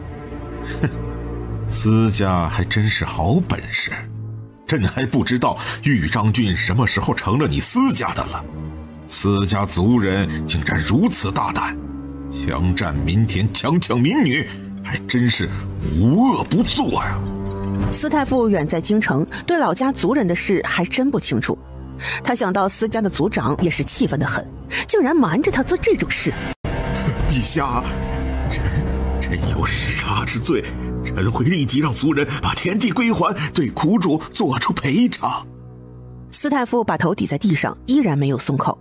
他知道皇上是什么意思，可是他要是离开朝堂，司家就真的完了，而他的2个儿子还没有成长起来。司太傅今年贵庚啊？臣已到了耳顺之年。哦，到了颐养天年的年纪了。司太傅叹了一口气，直接把乌纱帽拿了下来。臣遵旨。司太傅终于是失魂落魄地走出了勤政殿。很快，司太傅告老还乡的消息就传了出来，文武百官也是惊讶得很。也有一些人家知道内幕的，有人开心，也有人唏嘘。东宫，娘娘，不好了！司妙兰今天去给太子妃请安了，心气儿本来就不顺，谁料现在又被小宫女触眉头，大胆，竟敢咒本宫，本宫好得很。娘娘，司太傅告老还乡了！什么？司妙兰猛地站了起来，快步走到小宫女的身边，直接抽了她一巴掌。你胡说什么？娘娘，奴婢真没胡说，现在整个后宫都知道了。不可能，不可能！我要去找太子哥哥。很快，司妙兰就跑了出来，谁料直接碰到了宣旨的太监。司两弟，接旨吧。司妙兰只能跪下接旨，最后听到他被降为最末级的凤仪，脸都青了。司凤仪，接旨吧。司妙兰瘫软着身子，她知道自己是暴露了。她此时有些后悔，不该那么冲动的。突然，司妙兰想起了太子，对，她有太子哥哥，太子会救她的。司妙兰一把接过圣旨，就急匆匆地跑了出去。荣王府，沈妃收拾妥当之后，正好和小福宝三个小孩一起吃早午饭。花花和小叶子都能吃辅食了，因此他们娘儿四个一起吃饭，场面也是很和谐。小福宝和花花两人吃得有模有样，面前的桌子也是干干净净的。小叶子面前则是狼藉一片。现在可以上桌了，他也是开心得很，呲着8颗牙，天天乐呵呵的。哥，小叶子已经会说出单音了，而且也不满足小福宝挨着花花，必须要让小福宝坐在中间才好。小福宝看了小叶子一眼，伸出小手，用帕子给小叶子擦了一下脸上的饭粒。哥，小福宝也发现了真小孩的可爱之处。花花虽然长得像娘亲，但是太沉默了，没有小叶子可爱。小叶子得到了小福宝的关爱，嘚瑟地看了花花一眼，扭动着小身子靠得小福宝更近了。花花抽了抽嘴角，她也是发现了同胞姐姐脑袋里的脑仁长大了，现在都知道争宠了。花花不再搭理小叶子，让小叶子炫耀了个寂寞。小叶子当然不满意了，叫了声花花，然后又把头挨着小福宝的肩膀上，示意花花看他。幼稚！小叶子根本听不懂妹妹的意思，还是呲着小牙和花花炫耀。这时候乔杉快步地走了进来。王妃，宫里传来消息，司太尉告老还乡，司妙兰降为末等凤仪。太好了，还真是老天有眼。唉，就是不知道司家到底惹上了谁，竟然把老巢都给端了。司太傅告老还乡，司家也算是废了。小福宝见到沈妃这么开心，也高兴地翘起嘴角。日子过得很快，马上就要过年了，长安城也罕见地下起雪来。沈妃挺着大肚子看着外面的雪花，看到雪，她就想起了去年在北地生产的情况。2个小妞妞因为早产生在了过年的前几天，所以她们也是才几天大小，虚岁就2岁了。你们可不要学你们姐姐年后再出生了，否则就是亏大了。王妃，这孩子什么时候出来都是有定数的。唉，看来我和宫宴是无缘了。没当王妃的时候倒是参加了一次，现在有身份了，反而是没机会了。唉，这以后啊，机会多的是，王妃的身子重要。沈妃点头，她是不放心小福宝单独进宫，所以才想亲自带着他去的。李嬷嬷，产婆和奶娘都选好了吧？王妃放心，老奴亲自选的人。沈妃听到李嬷嬷这么说，她也放心了。她在回廊上走了一会儿，就累得不行了，于是也缓步往里间走去。这时候门房禀报：王妃，江姑娘来了。请她进来吧。沈妃坐在软榻上，就看到江竹月风风火火地跑了进来。长姐，哇，张姐，你的肚子怎么这么大？我肚子里有2个，要比平常的大一些。张姐，我以后会不会也像你一样能生出双胎？沈飞可不敢保证，江竹月可没有去服药改善体质。你今日怎么想起过来了？啊，对了，张姐，爹要回来了，还有3天就到家了。这事他已经听乔杉禀报过，有了乔杉，沈飞的消息灵通得很。况且他现在已经不像从前那样那么想找亲人了，他现在有丈夫有孩子，不缺亲人。就算北静王待他要比北静王府其他的人好些，但沈飞也不想有太多的牵扯。哦，那还真是个好消息。张姐，爹要回来了，而且家里今年又添了这么多的孩子，都是大喜事儿。爹回来之后呢，祖母要在北静王府设宴，我今日来就是请你过去的。竹月，你看看我现在的肚子，实在不方便出门。江竹月看到沈飞的大肚子，确实是不方便，但是想到祖母的要求，又继续开口：张姐，祖母也想趁此机会承认你的身份，所以才想让我来请你的。竹月，你回去告诉老王妃，我和北静王府没有任何关系。江竹月吃惊地看着沈飞，有些局促。张姐，你生气了？哦，为什么这么问？那你为什么不回王府啊？沈飞现在可是消息灵通得很，他知道北静王府的老王妃病了，王府在年底的时候举办宴会，不得不让他多想。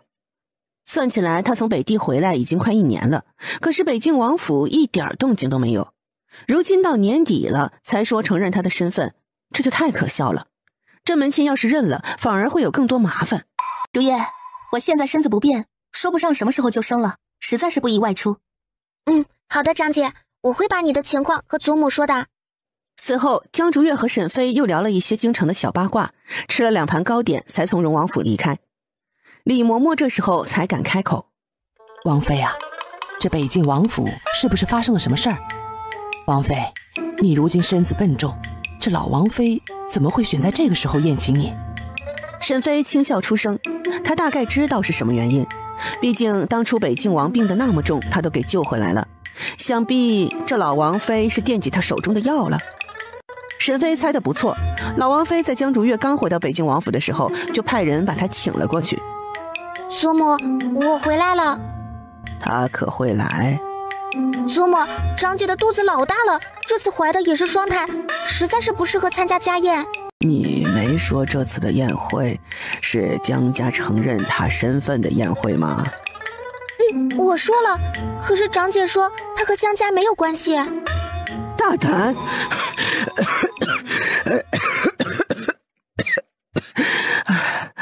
小姐，不要动怒，身子要紧。江竹月吃惊地看着老王妃，不明白祖母为什么生这么大的气。祖母不要生气，我觉得宴会等长姐生产之后养好身体再办也不迟啊。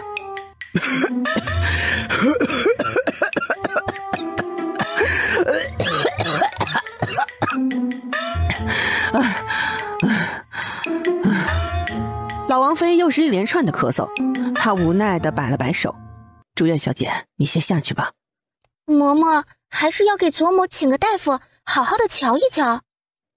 好的，竹月小姐放心。老嬷嬷把江竹月送走之后，来到老王妃的身边，然后就看到了老王妃帕子上的血迹。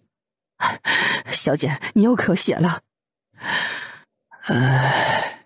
那个孩子还是个犟的，看来是想让我亲自去请他了。天黑了，看书伤眼睛。今天回来的有些晚呀。我今天在珍馐楼请了朱鲲鹏吃饭，他还带了些朋友给我认识。吃饭可以，不准去那不该去的地方。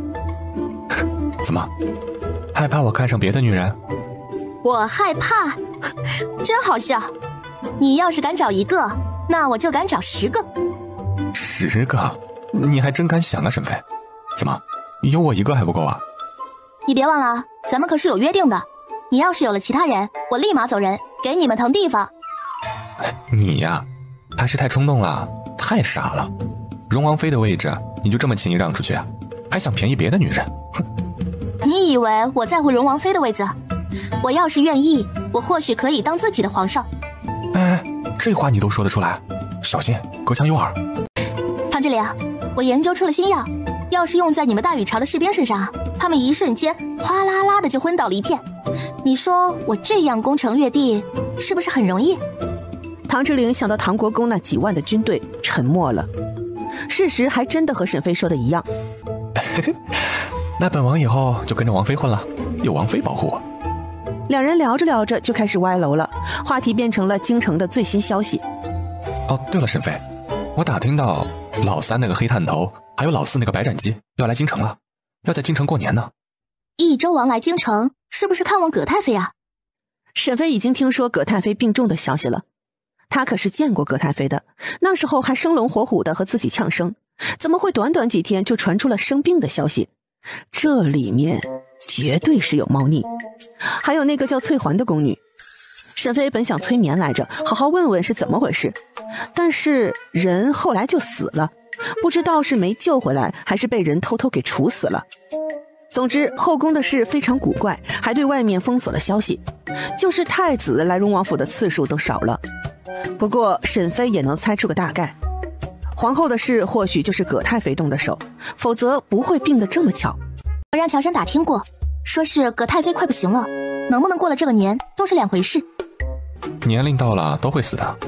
现在不是说葛太妃死不死的事儿，你说益州王和皇上会不会打起来？想到这里，突然觉得小福宝和唐志玲两人除夕夜进宫不是很安全呀。唐志玲，除夕宫宴，你和小福宝还是别进宫了。你呀，都想什么呢？益州王怎么敢造反呢？造反哪有那么容易啊？而且朝廷的军队都在皇上的手中，益州王哪有那些实力和皇上抗衡啊？要是唐国公那些人没有除掉的话，或许益州王还有机会在后面呀当个小黄雀。沈飞一听，想想也是，益州王进京，那些府兵肯定是要留在城外的，在皇宫里是没事的。可能是我想的多了。你呀，现在到了关键的时候，保护好自己就行，不要想那么多啊。沈飞点头，于是两人慢慢进入梦乡。翌日，沈飞梳洗打扮好，用完了早午饭之后，就带着几个孩子在屋中玩耍。小叶子是个歌控，能自由活动之后，就是围着小福宝转悠。小福宝现在在锻炼身体，小叶子也跟着在一边忙前忙后的，那手脚都快得很，爬得利索极了。哥，我在了。哥，小福宝看到小叶子把糯米糍攥的都从手缝中流出来了，就有点反胃。哎，小叶子，哥哥不饿，你自己吃。哥，不用，你自己留着吧。可是小叶子哪里肯，直接伸出小手，把手堵在小福宝的嘴边，手指头差点塞到了小福宝的嘴里。小福宝的表情都皲裂了，他一把推开小叶子，呸呸两声。他刚才都看到了，小叶子的手指头缝里还有一根头发。小叶子被拒绝，还被哥哥推了一下，立即就不干了，哇哇大哭起来。小福宝满脸黑线，这小叶子还是个赖人精啊！小叶子小身子一扭，直接蹭蹭的向沈飞爬了过来。娘，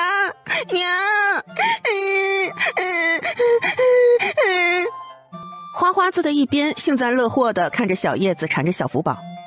对于姐姐不喜欢黏着自己，花花可是太开心了。沈飞刚才一直看着昨日没看完的画本子，所以没有注意到两个孩子的互动。怎么了？娘，哥推我，这样推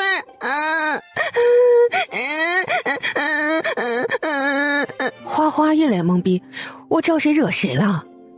现在轮到小福宝幸灾乐祸地看着花花了。沈飞看着这三个孩子，突然有些头疼。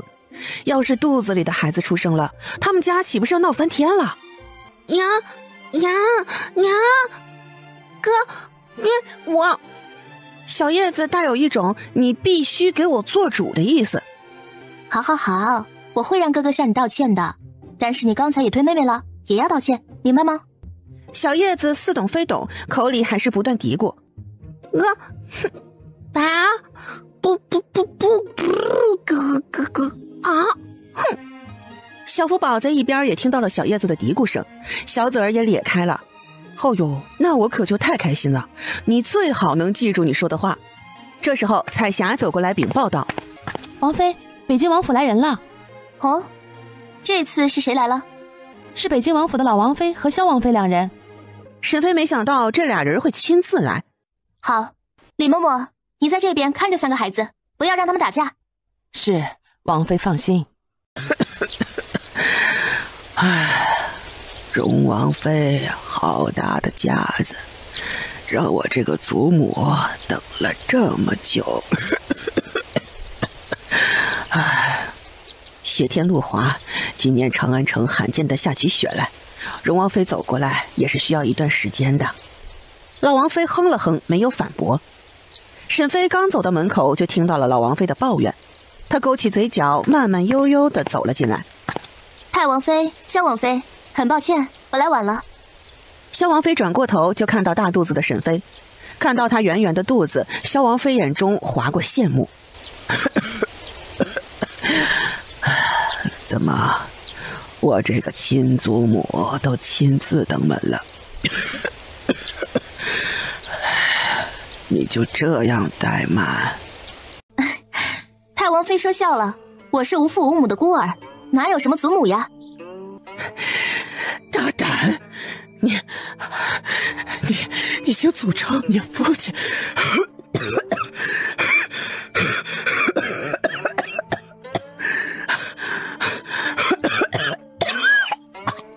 荣王妃，你这话就过了，王爷毕竟是你亲爹。萧王妃说笑了，我从来都是孑然一身的孤女，幼年不幸在北地长大，可没有那么有权有势的爹。萧王妃和太王妃，北京王府的门槛太高，我高攀不起。你老王妃拟了半天没有说出话来，她还真没想到这个孙女儿不仅没规矩，还这么猖狂。沈氏，你是不是觉得自己成了荣王妃就了不起了，看不起我们北境王府啊？太王妃你别激动，犯不着为了我一个小人物动怒。还有，北境王府在大禹朝都很有分量，谁人不知北境王的功绩，我怎么会看不起北境王呢？沈妃虽然只见过几次北境王，但冲着他肯亲自派兵来找他，他就很感激北境王。但王府的其他人，他是不打算认的。我敬重北境王，不代表我想和江家有什么牵扯。你不打算要郡主的名头了？沈妃，你明知道你和竹妃那丫头被偷换了身份，你的身份我们江家是认的。我其实很好奇你们今日来的目的，为什么一定要认我回去？毕竟我已经回来小1年了，要是真有诚意也早就来了。可是要是没有诚意，今日竟然是太王妃和萧王妃亲自登门。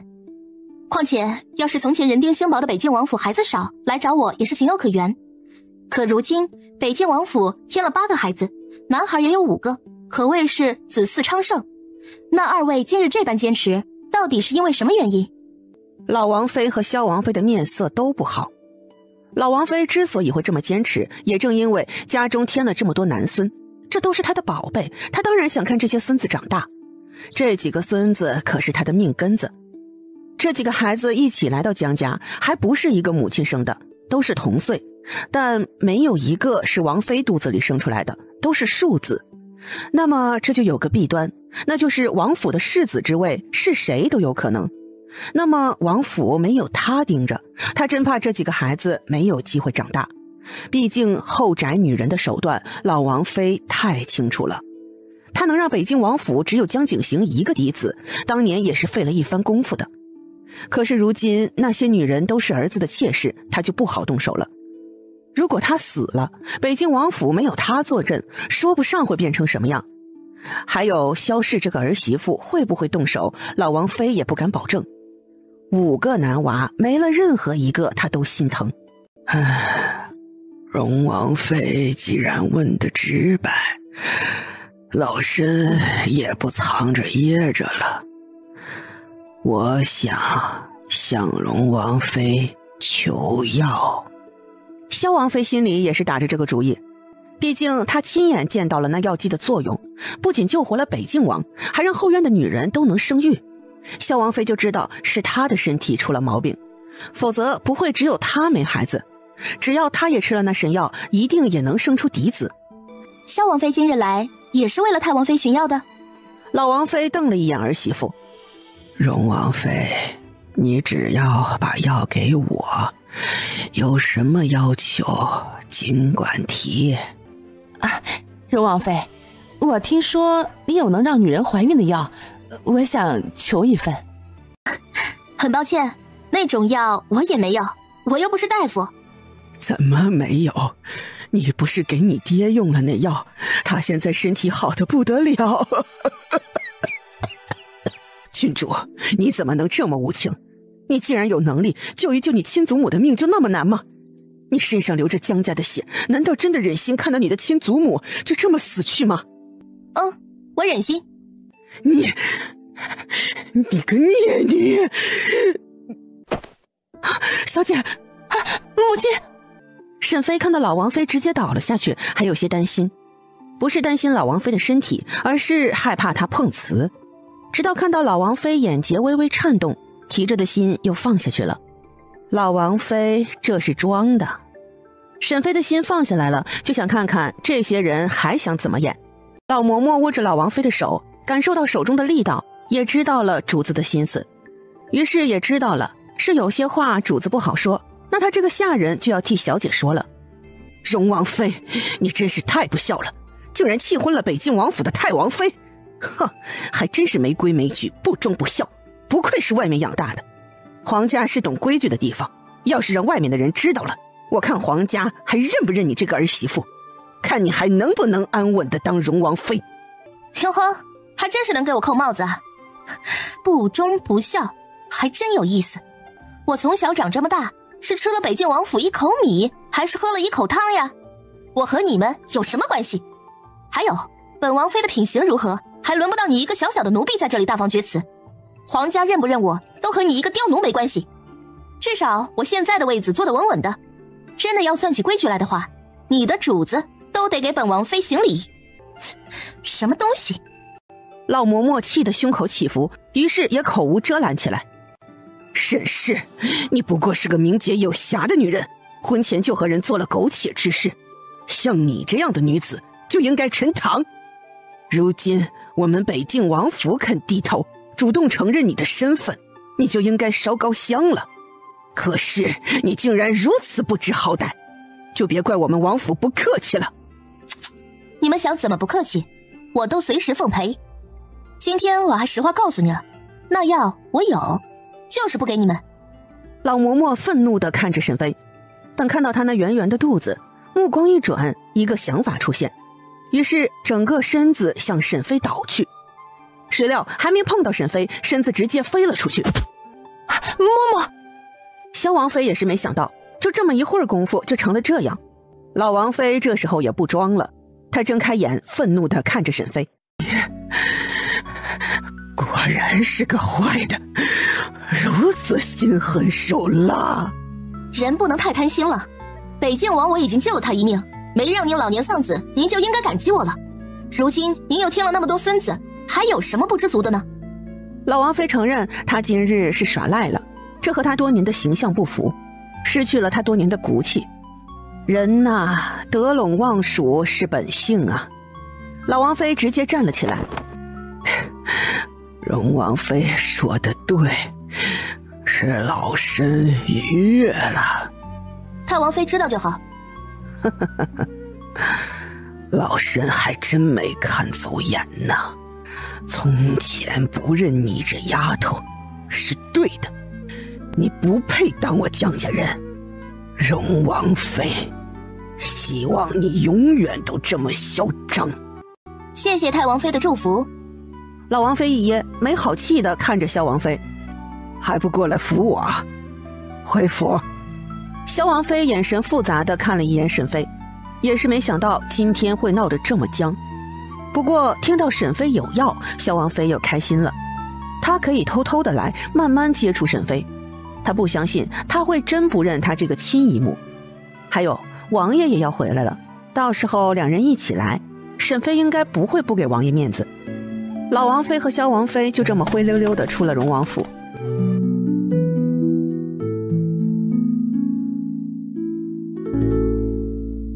来京城的官道上行驶着一列队伍，车队的人不少，但是车架有些简陋。王爷，咱们还有多久能到京城啊？楚静怀摸了一下肚子，快了，快了，还有小半天就到了。王爷，你说皇上会留咱们在京城吗？这次皇上不管说啥，本王都不走了。凭什么老六可以在京城享福，本王就不行？楚静怀想到未来几年单州的赋税都要交给荣王府，就气得肝疼。他没钱呢，一点都不掺假的那种。单州是他的封地不假，可是这地方根本和幽州没法比。他要是继续留在单州，早晚得饿死，就是王府这些兵都得跟着一起饿死。王妃放心，本王这次豁出这张脸了，也要赖在京城。太好了，父王，这样我就可以经常见到福宝弟弟了。我还要和福宝弟弟一起睡觉，福宝弟弟新房子可好啦。楚静怀看着胖儿子，怎么会不知道怎么回事？他这个当老子的穷的都快要饭了，可是他儿子这小身板越长越健壮，肉墩墩的，一看就是背着他和王妃偷吃了。楚静怀听到胖儿子一口一个福宝弟弟，他在心里腹诽，这个小福宝还真得好好的会一会了，不能单纯的把他当个小孩子看了。这小不点儿比老六那个草包难缠多了，要不是他的王府怎么会如此艰难？王爷，那咱们直接去六弟的府邸合适吗？楚静怀想到，要是住在朝廷安排的住所，条件差不说，日常的花费还是要自己掏腰包的。他现在这么窘迫，哪有那闲钱？就去六弟的府邸吧。从前在幽州的时候，咱们可待老六不薄啊。这一次，他也一定会收留咱们的。好，那都听王爷的。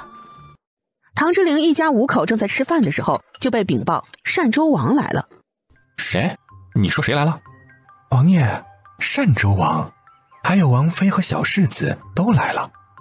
你说今年有2王进京过年，可是现在就来了，是不是有点早了？谁说不是呢？黑炭头还没来，白斩鸡倒是先到了。小福宝抽了抽嘴角，这外号起的还是有点贴切的嘛。那俩货确实那样。王爷，要请人进来吗？我亲自过去看看。还有，院子也准备好吧？是。唐之陵来到门口的时候，楚静怀已经等候一会儿了，他的脸有些臭。这些下人竟然还敢拦着他，不让他先进去。不过想到自己要在这儿白吃白喝一段时间，这小小的怠慢就忍下吧。六弟，四哥，你这变化也太大了吧，瘦得像个小鸡似的。楚静怀心想，老六这臭嘴，狗嘴里吐不出象牙。六弟，我们赶路多时，还没用晚饭呢。把大门打开，让马车进府。楚静怀听到唐之陵的吩咐，眼中一亮。嘿嘿，老六啊老六，进去容易，出去可就难喽。哎呦，快，东卫，赶紧的。唐之陵看到异常兴奋的楚静怀，心中也开始打鼓。这家伙是不是太兴奋了？难道有什么猫腻？六弟，快给哥哥我准备点晚饭，我和王妃都饿了，还有我那些护卫，都多来点饭菜啊。唐之陵想到只是这么点需求，那没问题啊。徐慧，你安排一下。四哥，你要是不嫌弃的话，就带着王妃来我们主院，我们正好也在吃晚饭呢。哦，那感情好，都是自家兄弟，嫌弃什么呀？王妃，锦儿，快下来。楚玉锦下来之后，就向唐之陵冲了过来。六叔，您有没有想我？福宝弟弟呢？我都想他了。楚玉锦和唐之陵一家生活了好几个月，也是熟悉的很，见到唐之陵也格外的亲切。这反差有点大呀，白斩鸡瘦得不成样子，邓王妃也消瘦了一些，这小世子却壮实成这样。老四这两口子是个好父母。锦儿，你福宝弟弟也想你了呢，咱们快过去吧。好，六叔。很快，众人就到了主院。四哥、四嫂，很抱歉没亲自迎接你们。六弟妹客气了，你如今身子不便，可是要小心呢。咱们都是自家人，哪还有你亲自迎接呀？听说四哥四嫂还没有用餐，我已经让厨房准备了，就是今日实在仓促，菜色简单，明日会更丰富的。啊，这些就好，不用太麻烦。要是从前的楚静怀或许还看不上，但吃了几个月的粗茶淡饭，现在有肉就很好了。于是在餐桌上就看到邓王妃和楚静怀两人，那伸筷子的速度着实迅速。倒不是两人的礼仪有问题，毕竟规矩都是自小刻在身体里的，礼仪是没得挑的，就是这速度和食量着实是吓人呐。沈飞和唐之灵互相看了一眼，心里都有个怀疑，单州王府是不是破产了？小福宝看着楚静怀和邓王妃两人，这筷子都快夹出残影了，心虚了片刻。他是不是把人逼得太狠了？再来一碗米饭。小丫鬟看了沈飞一眼，怯懦回道：王爷，新的米饭还没做好。哦，那本王就再等等啊。这个烤鸡再上一盘来。单州王进京并且去了荣王府的消息，很快就被禀报给了皇上。哼，老四这家伙还怪有主意的。太子多少知道一些事，毕竟当初在幽州的时候，他就注意到了小福宝神神秘秘的，猜到小福宝绝对是做了一些事。父皇，四叔那里咱们就不管了吗？老四不用管，等过完年之后就把他赶回单州去。倒是你三叔，你要好好的盯着他。父皇，那葛太妃那里要怎么办？要让他和三叔见一面吗？太子对葛太妃着实没有好印象，毕竟要不是这女人，她母后怎么会生病？还有她的孩子也不会没了。父皇，儿臣觉得不能让他和三叔见面。皇上也是没想到葛太妃这么能坚持，缠绵病榻这么久，竟然还没有断气。太子见到了皇上的犹豫，又想起了小福宝从前做事的样子。父皇，这件事儿交给儿臣来做吧。准了。太子得到了准确的回复，脚步匆匆地离开了勤政殿。皇上看到太子的身影，出神许久。太子也长大了呀。楚静怀吃饱喝足之后，终于是察觉了小福宝的异常之处。他发现这小子竟然瘦弱不少，过去那可是肉乎乎的小孩，就是小手都胖出了小肉坑。可是现在的小福宝不仅瘦了，身体好像还没力气的样子。老六啊，你们府中也不缺钱啊，怎么把孩子养得这么瘦？小福宝瘦弱的样子让楚静怀想起老年的先帝，特别是两人相似的容貌。楚静怀没由来的心里有些酸涩。他来京城的时候是想找小福宝算账的，可是见到他这个模样，楚静怀竟然有些心疼。他还是觉得曾经那个颐指气使、满脸骄横的小孩顺眼一些。唐之灵抱着小福宝揉了一下他的脑袋，于是把在霄云观的事大致说了一遍。自从那件事之后，仔仔的身体就还没养回来，现在恢复成这样已经很好了。该死的贼人，竟然敢伤我们皇室之人！唉，都是父皇太糊涂了，那柳家余孽就应该早早都处死，否则哪有他们反扑的机会呀？现在反倒是连累了我侄儿。哼！小福宝刚开始见到楚静怀心疼他，还觉得老四不错，但是听到后半句又不满意了。小福宝白了一眼楚静怀，切，不跟蠢人计较了。燕雀安知鸿鹄之志哉？翌日用过早膳之后，单州王一家就进宫了。谁料才进宫就听到了消息，昨夜葛太妃薨了。楚静怀顿时就感觉不妙，这次来京城是不是不太妥当呀？他有些怀疑自己的决策了。老三那人可是狠得不得了啊！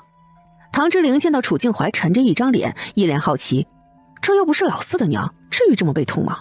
四哥，你和葛太妃的关系很亲吗？不亲啊。那你这么伤心？你看我哪里伤心了？我这是担心好不好？担心啥？哎呀，老六，你不懂，老三那人呢？哎呀，总之你就等着吧，老大这次或许是捅了马蜂窝呀。总之呢，你啥也不懂，以后啊就看我行事啊。好。楚静怀和唐之灵两人嘀嘀咕咕半天，他们俩站在外面等着皇上处理完公务再来召见他们。这时候大殿的门被打开，有几位大臣脚步匆匆地离开了，然后就有小太监出来请唐之灵和楚静怀两人进去。此时勤政殿内除了皇上还有恭亲王。臣弟见过皇上。起来吧。皇上探究地看着楚静怀，内心则是腹诽不已。这老四怎么瘦成这样？就算单州的赋税没了，但他在幽州经营多年，怎么也会有些存款的呀。更何况当初小福宝搜刮了好几个兄弟的私库，就是泉州那里都拿了不少钱，独独没有动幽州。这样算来，老四不应该如此拮据。皇上询问了一下单州的情况，楚静怀也都是仔细的回答了。两人叙旧寒暄的状态也算和谐。楚静怀今日进宫穿的袍子都是旧的，而且还松垮的厉害，就是想引起皇上的同情心，让他主动问问王府的情况，这样他就可以诉苦了。可是该死的，这皇上东扯西扯了一大堆，就是问不到点子上，让他想哭穷的借口都没有。还有恭亲王和小六也是，都像个木头一样，也不会给他搭个梯子。有几次楚静怀想把话题引过去，都被皇上给岔过去了。于是大殿内的气氛就有些尴尬。荣亲王眼观鼻，鼻观心的站着，也不开口。这是皇家内部的事情，他虽然是宗亲，但到底差了一层，还是不趟这趟浑水的好。楚静怀没有办法，皇上不开口，他只能自己提了。皇上，臣弟有个请求，不知当不当讲？四弟请说，都是自家兄弟，不必如此多礼。但内心则是这样想的，当讲不当讲，那就是不该讲。皇上，臣弟今年才去单州，但这几年的赋税都要给六弟。臣弟在单州生活着实不易，不知臣弟是否可以效仿六弟，长留在长安城啊？皇上一言难尽地看着楚静怀，这话问的多冒昧呀！单州王，单州临近吐谷浑，是边塞要地，你怎么可以轻易离开单州久居长安呢？久居的事情切莫再提了。楚静怀一听皇上叫自己单州王，就知道老大这是不愿意了。还有小六就是好听的荣亲王，到了他这里就是根据地名随便起的名字，也是心酸的不得了。楚静怀心中打定主意，但嘴上却急忙告罪。皇上教训的事，臣弟僭越了。老四，你来长安一趟不容易，去后宫看看母后吧。是，皇上，臣弟告退。唐之灵也急忙起身。臣弟告退。荣亲王，你留下，朕还有事要单独问你。唐之灵很疑惑，他就是来凑数的呀，怎么问到自己身上了？是，皇上。楚静怀离开的时候瘪了瘪嘴，老大就是偏心。皇上，留下臣弟是有什么事吗？小六啊，朕有个事要交代你一下，请皇上吩咐。小六，昨日老四去你府上，小福宝是什么态度？唐之灵狐疑地看着皇上。没什么态度，小福宝年纪小，估计都忘了四哥是谁。皇上无语了，得了，他就不该问这货。哎呀，啥也不是。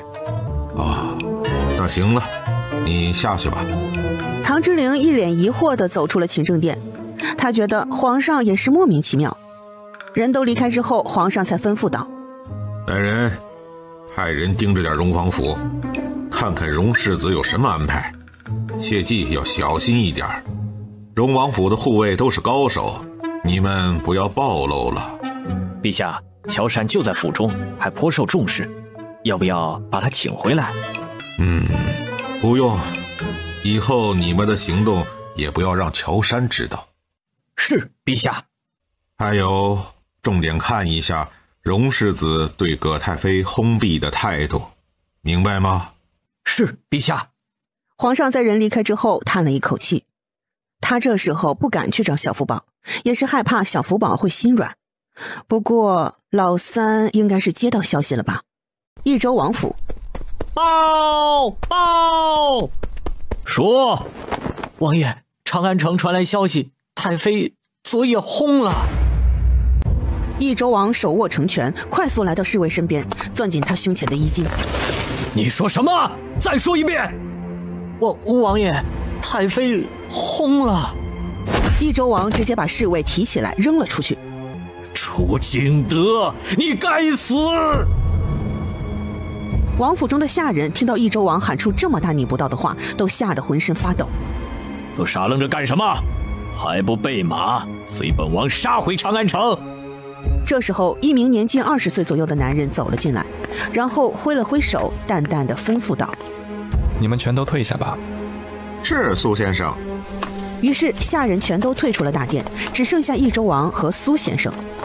益州王对于这个谋士还是很看重的，他的面色好了一点。王爷，太妃薨事里面是否有猫腻啊？咱们还需仔细查清，切莫冲动行事。老大心太狠了！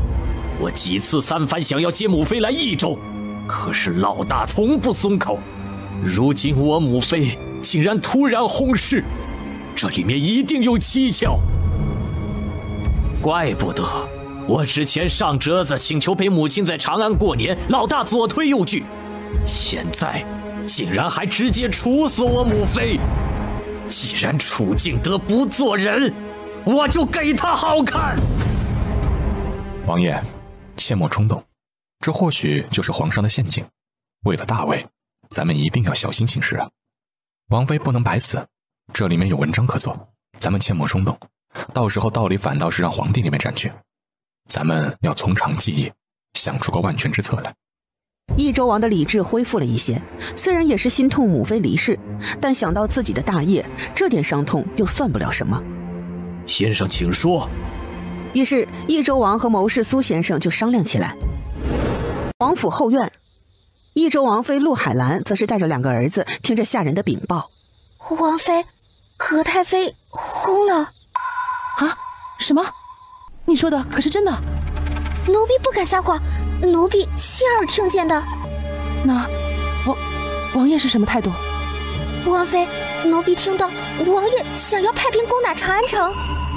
大胆，你竟敢污蔑我父王！不敢，奴婢没有撒谎。把这个造谣的奴婢拖下去。是。王府的管家张公公急忙带人走了上来，把小丫鬟带走了。母妃，孩儿先去前院看看，你切莫担心。哎，红儿，你一定要劝住你父王。陆王妃非常担心益州王，就害怕他还没歇了那心思。加上现在益州王身边多了个苏先生，那心思就更难琢磨了。母妃放心，一切有我。说完就带着总管和王府的护卫去了前院。张公公，派人把刚才在父王院子里的下人全都找出来，杖毙，一个不留。是，老奴这就去。毕竟益州王府的仆人众多，谁知道有没有皇上的人？王爷的冲动之言或许会让益州王府消失，那么刚才听到的那些下人就全都得解决了。世子离开之后，陆王妃抱着3岁的小儿子，摸着他的脑袋。子儿不怕啊，有母妃呢。母妃，父王又要杀人了吗？不，子儿，你听错了，你父王好好的，怎么会杀人呢？楚玉泽乖巧点头，小身子往陆王妃的怀里凑了凑。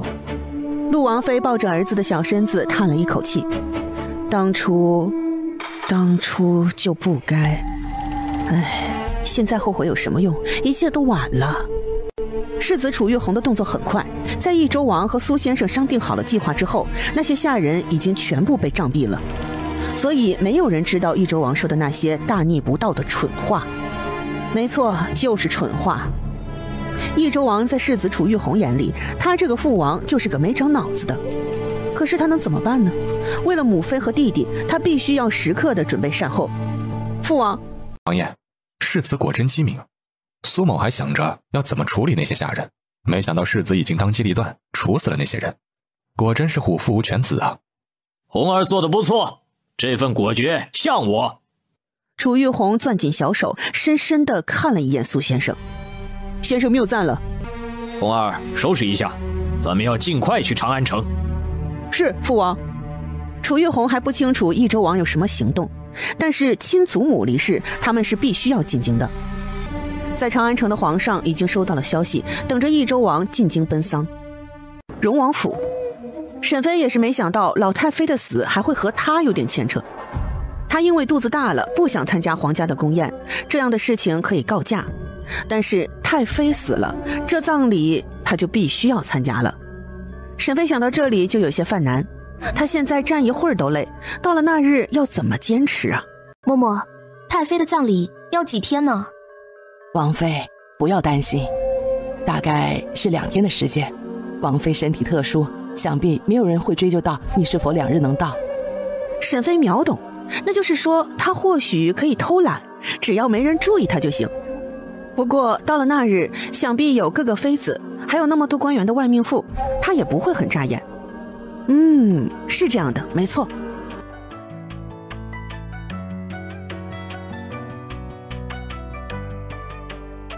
翡翠，东西都准备妥当了吗？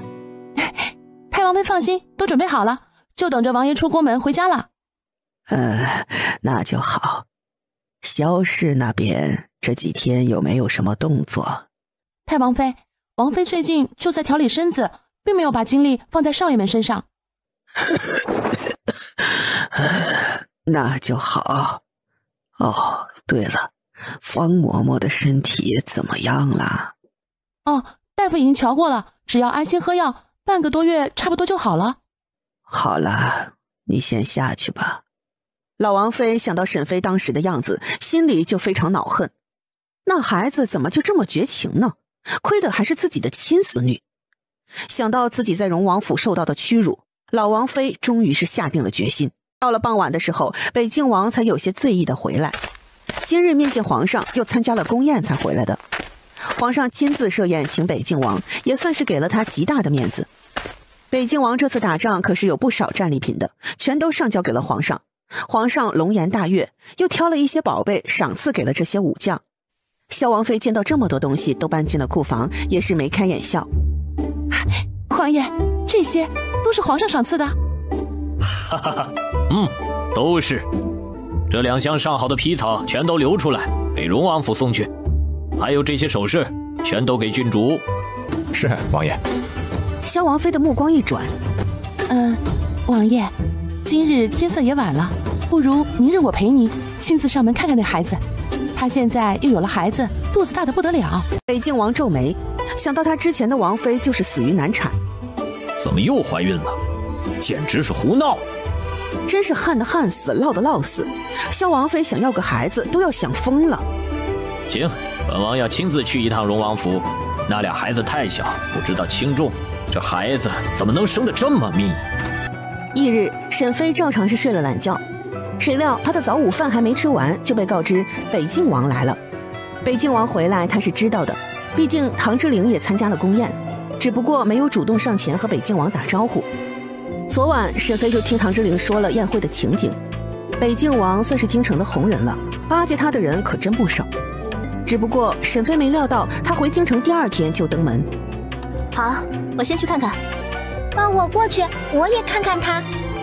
行，那和娘一起去看看他，看看他是不是为太王妃求药的。小福宝也不喜欢老王妃，那老太婆脸皮太厚了。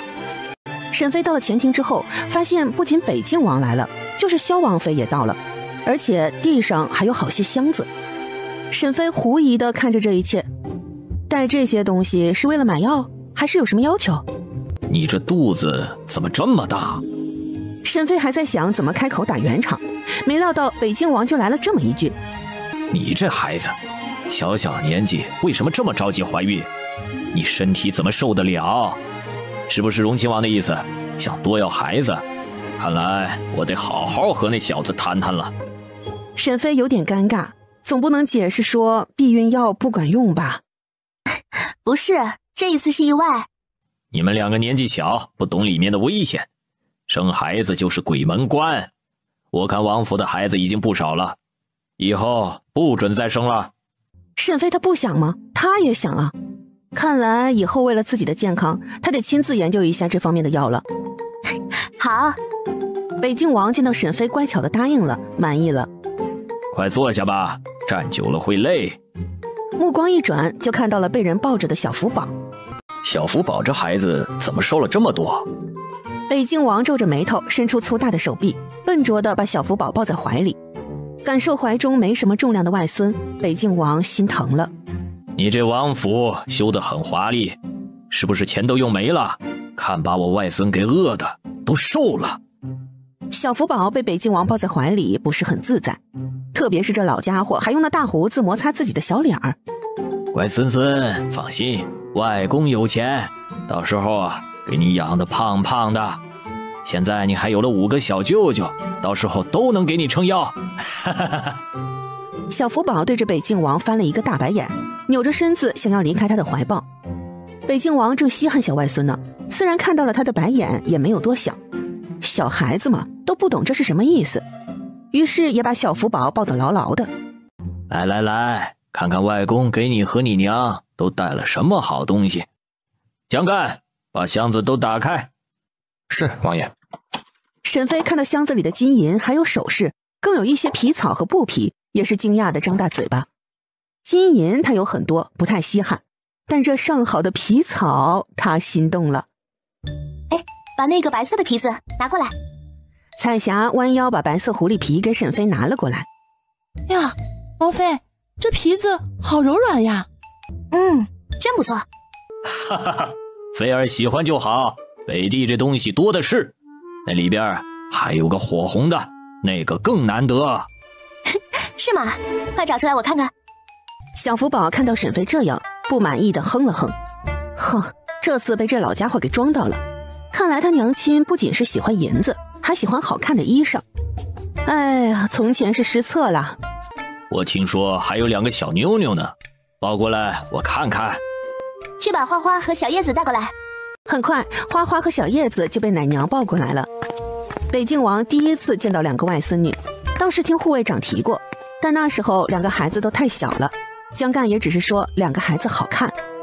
北静王仔细端详2个小外孙女，承认这俩孩子还真是一个像父亲，一个像母亲。虽然长得像父亲那个笑呵呵的也更好看，但是北静王还是被像沈飞的那个小妞妞给吸引了。这孩子不错，长得好看，叫什么？这个是花花。这都是什么名字呀？咋还又是花又是树叶呢？你们2个还真是一点墨水没有。就算起个花名，那也不能是花花呀，还不如叫牡丹或是芙蓉呢。芙蓉？沈飞抽了抽嘴角。花花，你喜欢吗？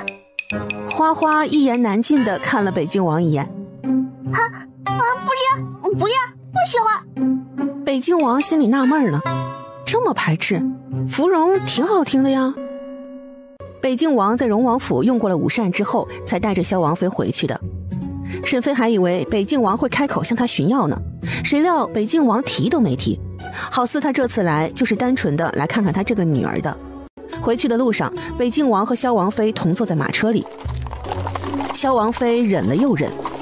王爷，刚刚在荣王府，你怎么没有提药的事儿？北静王昨日才回来，但府中的事老管家也和他大致禀报了一遍，加上母亲身边的老嬷嬷被踢伤，他也清楚了事情的来龙去脉。对于方嬷嬷竟然想撞沈飞的行径，北静王恨得不得了。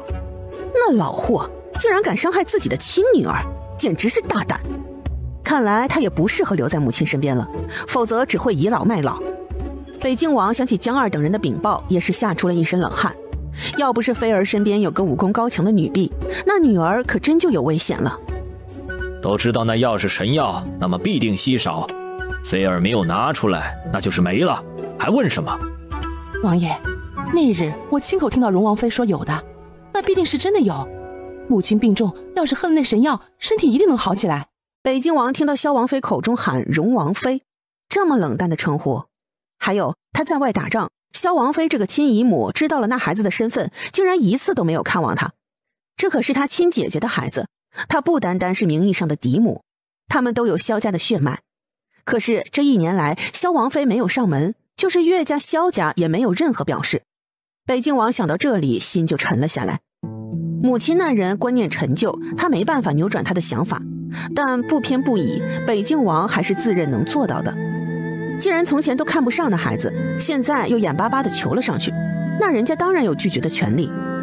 北静王内心对于当年孩子被换的事也是很芥蒂的。母亲当年要是对萧氏上心一点，萧氏是不是就不会难产，孩子是不是也不会被人换走了？那时候整个王府都在母亲的掌管之下，他的王妃就那么死了。北静王想到早逝的妻子，眼中一片沉寂。妃儿好不容易找到了，他不能再伤了他的心。母亲那边我会请太医院的院判来看，王妃不必担心。北静王说完之后，也不看萧王妃，开始闭目养神。萧王妃见到北静王这样，就知道王爷不想继续谈下去了。王爷竟然这么重视那孩子，为了他，就是老王妃的身体都不顾了。萧王妃突然觉得自己似乎更没胜算了。唐之陵晚上回来的时候，就听说老岳父来过了，还见识到了众多礼物。他看到这些东西就有些羞赧，这个家里他的作用好像不大。方姑姑，你看看这个白色的，给王爷做个披风好不好？是，王爷很合适。方姑姑，我要那个火红色的狐狸皮。王妃，红色的只能按照你没怀孕的尺寸做，否则做披风不够。就按照从前的身材做，反正我也快生了。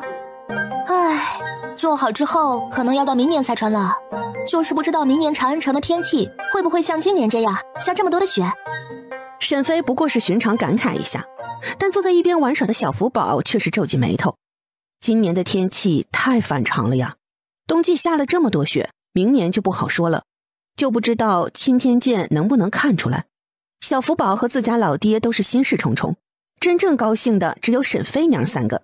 此时花花也一改往日沉默的样子，蹭蹭地爬到了那堆首饰旁，扶着箱子从里面拿出了上好的翡翠手镯。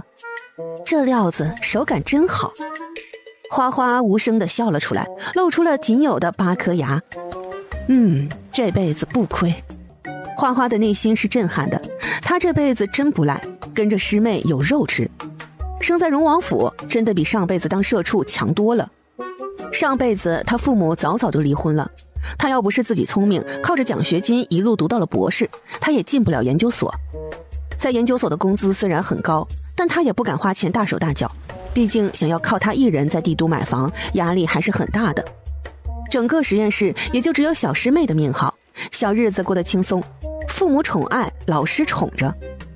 从前师妹总说他高冷不搭理人，其实他不是故意高冷的，只是太久没真心的笑过，不知道怎么笑了。师妹不知道他有多羡慕他能每天开开心心，活得那么没心没肺。只有被爱着的小孩才会那么的自信、开朗和乐观。花花手中拿着手镯，看着沈妃笑呵呵的逗着他这辈子的便宜老爹，心中也是感慨颇多。就算多不想承认，但也只能接受现实。这两个不太靠谱的人是他这辈子的爹和娘，上辈子那都是从前的往事了，他只是带着记忆投胎罢了。花花想到同是魂魄的师兄和老师两人，就是不知道他们能不能克服心里的那一关，肯不肯投到小师妹的肚子里了。其实他想告诉他们，重新投胎真的很不错，出生就是人上人。花花想得入神，根本没注意到姐姐的偷袭。小叶子见到花花站着愣神，悄悄地爬到了花花的身后，然后一个脑袋顶了过去。花花没有注意，一下子就栽倒了，手上的翡翠镯子也磕在了箱子上，就这么碎了。花花一脸心疼地看着碎了的镯子，这他妈的是古董啊！谁料小叶子这时候还嘎嘎地笑了出来。花花决定要教训一下小叶子，否则以后一定会无法无天。于是他也蹭蹭地爬到了小叶子身边，两个小孩就这么扭打起来。嘿，打你个败家玩意儿！小福宝原本还在沉思，大雨潮明年哪里或许会有灾祸，然后就听到了哇哇的哭声。小叶子被妹妹给打了，现在开始哇哇大哭起来。娘，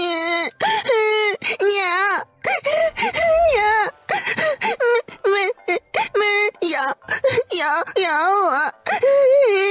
小叶子觉得委屈极了，妹妹不和他玩就算了，现在竟然还打他。唐之陵和沈妃两人被小叶子的哭声吸引，才发现两个小妞妞打起来了。沈妃好奇地看向花花，很好奇她为什么会和小叶子打架。唐之灵走过来，把小叶子抱了起来，然后就看到了她肉嘟嘟的脸蛋上有几颗牙印。花花，你怎么能咬姐姐的脸呢？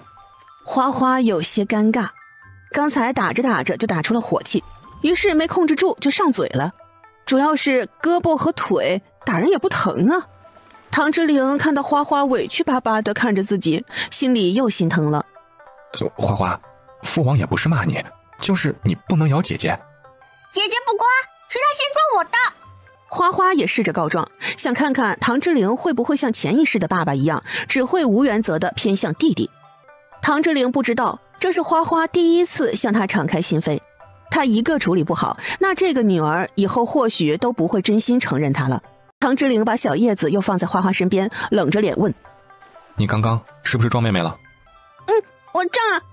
你呀，每天就是找揍，快和妹妹道歉。小叶子也就是刚才疼那么一下，现在已经不疼了。妹妹玩啊。花花看到小叶子这样，脸红了一片。他呀，还真是越活越回去了。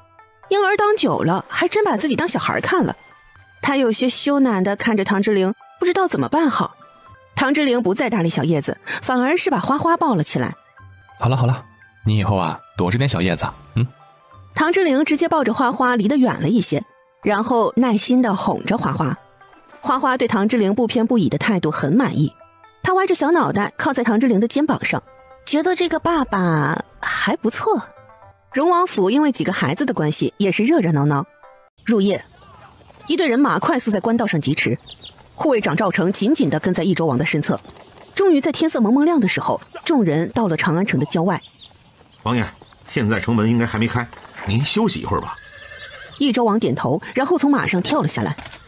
赵成，你留一队人马在这里接应苏先生，挑选几个武功高强之人随本王进京就好。王爷，那您的安危？老四都能安然在京，我又怕什么？益州王心里是有计划，但绝对不是这个时候。更何况北境王现在大胜回来，他就算有什么小心思，也要徐徐图之，不能轻举妄动。这次进京除了参加母妃的葬礼，就是查清母妃的死到底有没有皇上的手笔。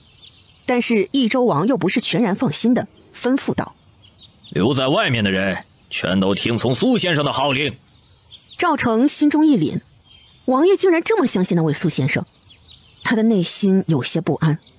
怎么，你在质疑本王的命令？属下不敢。想到人马留在城外应该也会没事，心中稍稍安定。很快益州王就到了宫门口，武器全都被卸下之后，才进宫见了皇上。虽然不甘愿，但还是对着皇上行了跪拜大礼。臣弟参见皇上。起来吧。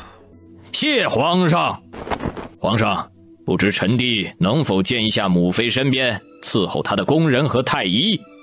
准了。公宝，带益州王去寿康宫。是陛下。益州王，请跟奴才走吧。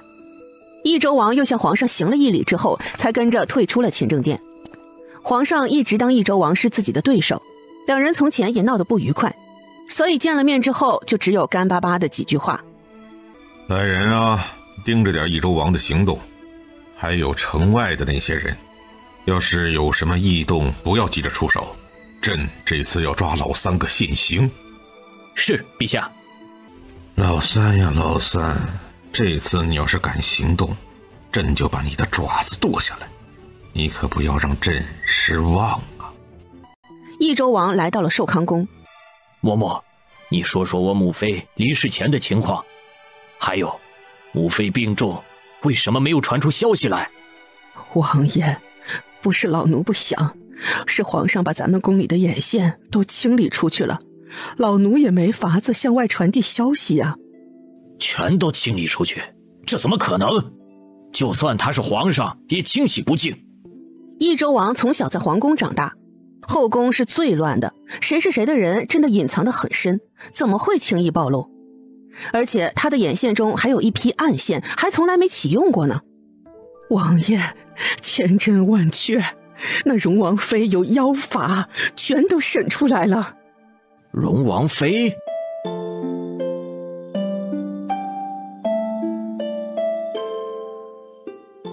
这日，邓王妃闲着无聊，就来主院找沈妃聊天。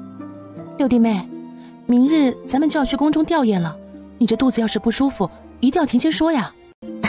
没事，我这几天都很好，肚子里的小家伙都很老实。哎呀，放心，我们王爷都交代了，明天啊，你跟在我身边，我教你啊，你就看我怎么做，你就跟着做就好了。好，多谢嫂嫂。翌日，王府众人穿戴好了之后，就进宫吊唁去了。众人到了宫中的时候，此时一些朝廷的外命妇已经到了。这一次就是皇后也出来了。沈妃见到皇后的时候还吓了一跳，她也是没想到皇后变化这么大，面容憔悴，老了不少。皇后和皇上都是30多岁，但是皇后此时看着要比皇上老了10岁不止。除了后宫的嫔妃，沈妃还见到了益州王的王妃。益州王妃容貌秀丽，看样子倒是和邓王妃的气质有些相似。参见皇后娘娘。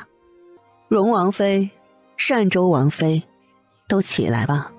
皇后看到沈妃的大肚子，皱眉吩咐道：“荣王妃一会儿在外殿就好，不要到内殿去。”沈妃听到这个消息很高兴，她也不想过去看尸体呢。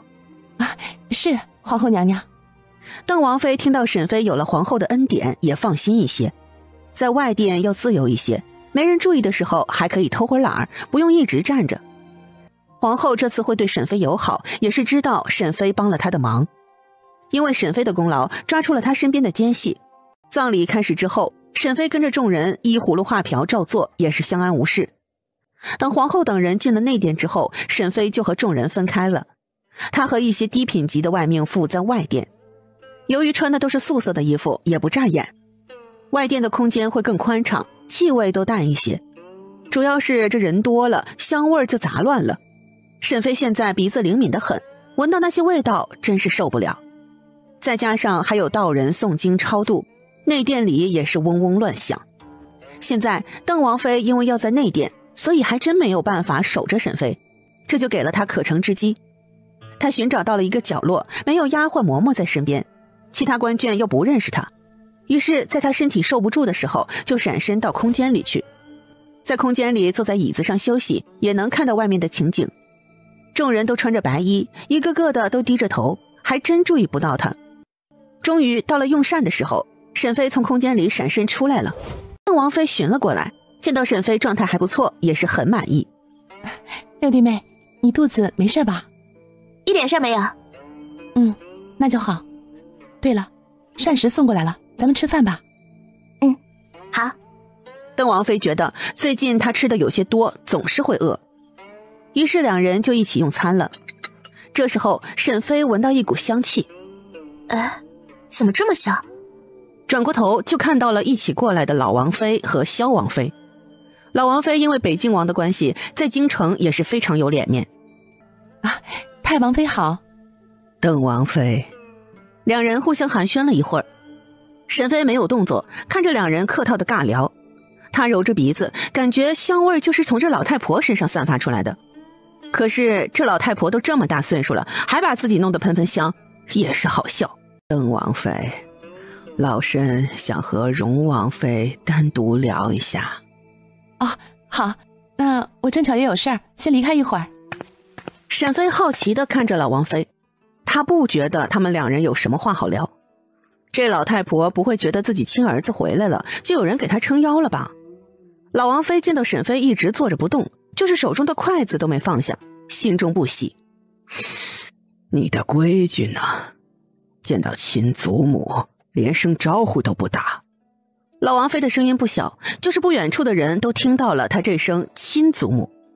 这些小官眷们都面面相觑，他们没想到荣王妃竟然是北静王的女儿，于是也小声议论起来。什么？荣王妃是江家的女儿？我怎么不知道？我也没听说呀，这还真是没有想到呀。不过荣王妃和王太妃还真是挺像的，这一看就有血缘关系。我之前听说太王妃去了荣王府是被抬出来的，他们到底是什么关系啊？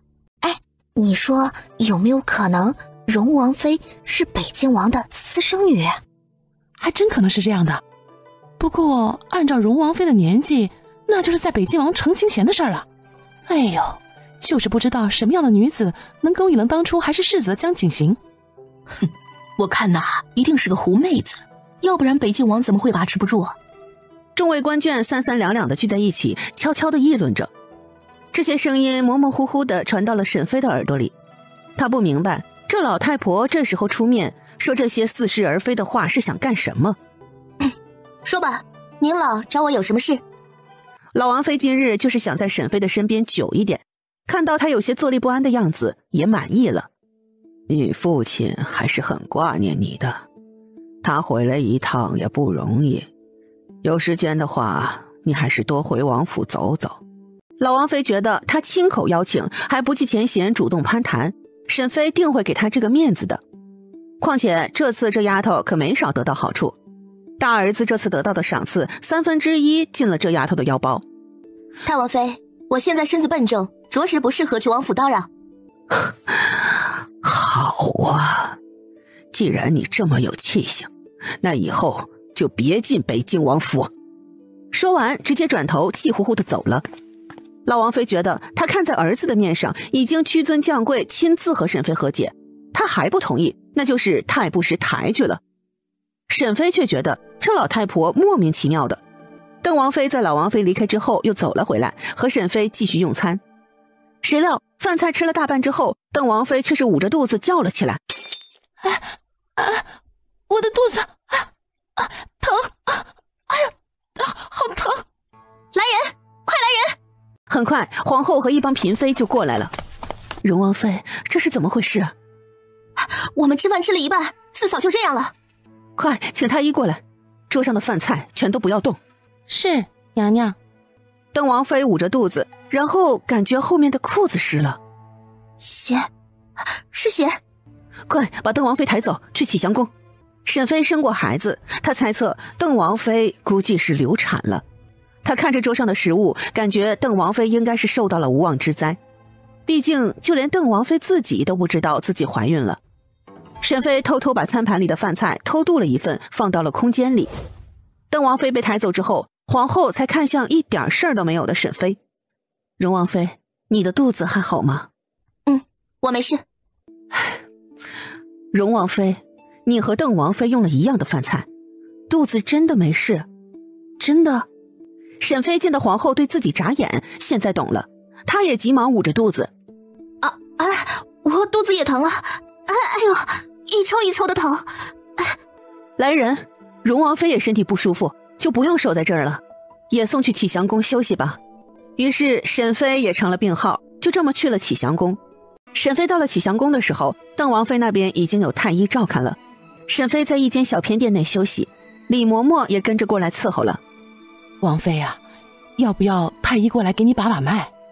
我没事，一点事没有。要是太医过来把完了脉，知道我没事，那还得了？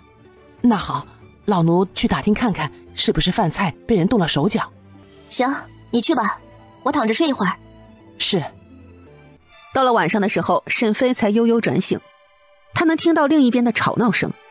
李嬷嬷，李嬷嬷听到沈妃的声音，急忙走了进来。王妃，你醒了？外面在吵什么？哎呀，王妃，太医也已经检查过了，你和邓王妃的饭菜里都被放了活血的红花，而且量还不轻，所以邓王妃不到1个月的孩子就这么没了。王妃，你真的一点不舒服的地方都没有吗？我没事。查到是谁下的药了吗？哎，这御膳房的厨子和一个小太监全都自尽了，现在线索也断了。沈妃轻点手指，也是在沉思，到底是谁想对付她呢？邓王妃在宫里流产，这不是小事。楚静怀好歹是个王爷，这事儿皇上和皇后不管怎么说都要给他个说法。邓王妃知道她期盼多年的孩子就这么没了，也是心中酸涩。自从她生了小世子之后，这几年肚子就再也没了动静。可是现在知道有个小生命曾经来过，想要当她的孩子，但是就这么被人算计没了。邓王妃心中暗恨，她一定要把那人找出来。邓王妃忍着身下的疼痛，跪在床上，双眼含泪地看着皇后。皇嫂，求你一定要为我做主，找出害我的真凶。四弟妹，你快起来，本宫一定会给你做主，把那幕后指使之人找出来。谢皇后娘娘。四弟妹，你和四弟还年轻，还会再有孩子的。是啊，四弟妹，你要尽快振作起来。邓王妃有了两人的安慰，虽然还是很伤心，但也知道事情过犹不及，于是也乖巧地点了点头。外间，皇上和他的几个兄弟都在。皇上，您一定要为臣弟做主啊，找出那贼人。为什么单单对本王的王妃下毒？那么多饭菜，只有本王王妃的饭菜中加了红花。御厨的那个厨子，王妃都不认识他，他没有理由害王妃，他背后一定有主使者。皇兄，你一定要为臣弟做主啊！老四，你起来，朕已经派人去查了，不过此事要忙于太妃下葬之事，急不得。皇上，臣弟听说荣王妃很是了得，会仙法，任谁在她眼前都能让人轻易开口。不如请荣王妃来查此事，保准此事水落石出。皇上听到益州王这话，眉头没有松开，反而是越皱越深。唐之陵刚才一直就在装鹌鹑，什么话也没说，因为他知道邓王妃这次没准就是自家媳妇儿给连累的。毕竟邓王妃自己都不知道她怀孕了，而沈妃的肚子都那么大了，下了那么大量的红花，明显是冲着沈妃来的。所以他刚才一直在减少自己的存在感，没想到现在这黑探头竟然把事情扯到了自家媳妇儿身上。三哥，什么仙法？哪有这回事？哦，六弟不要谦虚了，现在朝廷谁人不知道荣王妃手段厉害，能让柳家余孽左安怀在金銮殿上亲口承认自己罪行，这不是仙法是什么？至少普通人可做不到这样。六弟，三哥说的是真的吗？六弟妹能帮忙吗？皇上瞪了一眼益州王，他怎么敢让沈妃亲自来问？毕竟这种事冲着谁来的还不一定呢。皇上觉得大概率是冲着荣王妃来的，毕竟老四媳妇对付她也没啥意义。至于荣王妃，那就不好说了。前段日子宫里清出的眼线不少，说不定就有那些背后之人记恨荣王妃的，所以这次才会趁乱下手。至于为什么要选在皇宫，应该也是有目的的。荣王妃的交际圈太窄，加上怀有身孕，趁着太妃葬礼人多眼杂，动起手来也容易蒙混过关。还有，或许也有人想离间她和荣王府的关系。那些人虽然不知道小福宝的存在，但确实是看到了荣王府对于他江山的助力。荣王府提供了高产的良种，还有盈利的作坊，清扫余孽，解决叛乱。以上种种都和荣王府有着千丝万缕的关系。这些事不是秘密，只要有人用心查，还是能查到的。还有他后宫的那些妃子，手脚也不一定都干净，说不准也有人参与了。皇上想到这里就恼怒不已，他当然不能同意荣王妃亲自审问。荣王妃现在身怀六甲，怎么能让她审问呢？还有，那也不是仙法，就是叫催眠的手法，但也不是百试百灵。只要被审问之人戒备心极强，根本就不能催眠。催眠的事儿，沈妃早就和皇上讲过，所以皇上此时也在极力弱化沈妃的作用，目的就是不想沈妃被人当成活靶子。是啊，三哥，那就是普通的催眠术，现在刑部已经有人学会了，只有那些意志力不坚定的人会被催眠的。这东西讲究个出其不意，你要是不信的话，可以让刑部的人来找你试试啊。益州王也是不敢的，他心里的想法不能被任何人知道，他怎么敢尝试？他狐疑地看着皇上和唐之陵两人，觉得这两人就是在唱双簧，目的就是想治他的罪。既然不是仙法，那就算了，我也就是说说罢了。也是老四倒霉，我看这次的事也是荣王妃连累了老四家的。益州王其实就是想搅和，他可不能看到其他的几个兄弟都和皇上的关系那么好。既然不能挑拨老六和皇上的关系，那就是挑拨他们和老四的，在老四的心里定下一个钉子，他就不信成功不了。楚静怀沉着脸，什么话也没说，眼神意味不明。唐之陵在心里骂了益州王无数遍，但现在无暇搭理这个搅屎棍。他快步走到楚静怀身边，小声道：四哥，你放心吧，我家有生死秘方，百试百灵的，保证你呀子孙满堂。见他不信的模样，又补充道：“真的，你看我的孩子就知道了。”楚静怀想到荣王府的双胞胎郡主，2个软软糯糯的小闺女。真的，真的。好，那回去后你把秘方给我。好。楚静怀这才不揪着这件事不放，他也是见好就收，不能逼迫皇上，只能打感情牌。于是也不催促皇上一定要交出凶手了。皇后和益州王妃安抚了邓王妃之后就走了出来，然后外间的皇上等人也都一起离开了。毕竟这事还是个小插曲，安抚了苦主之后，皇上他们还有很多事，于是也都不再停留。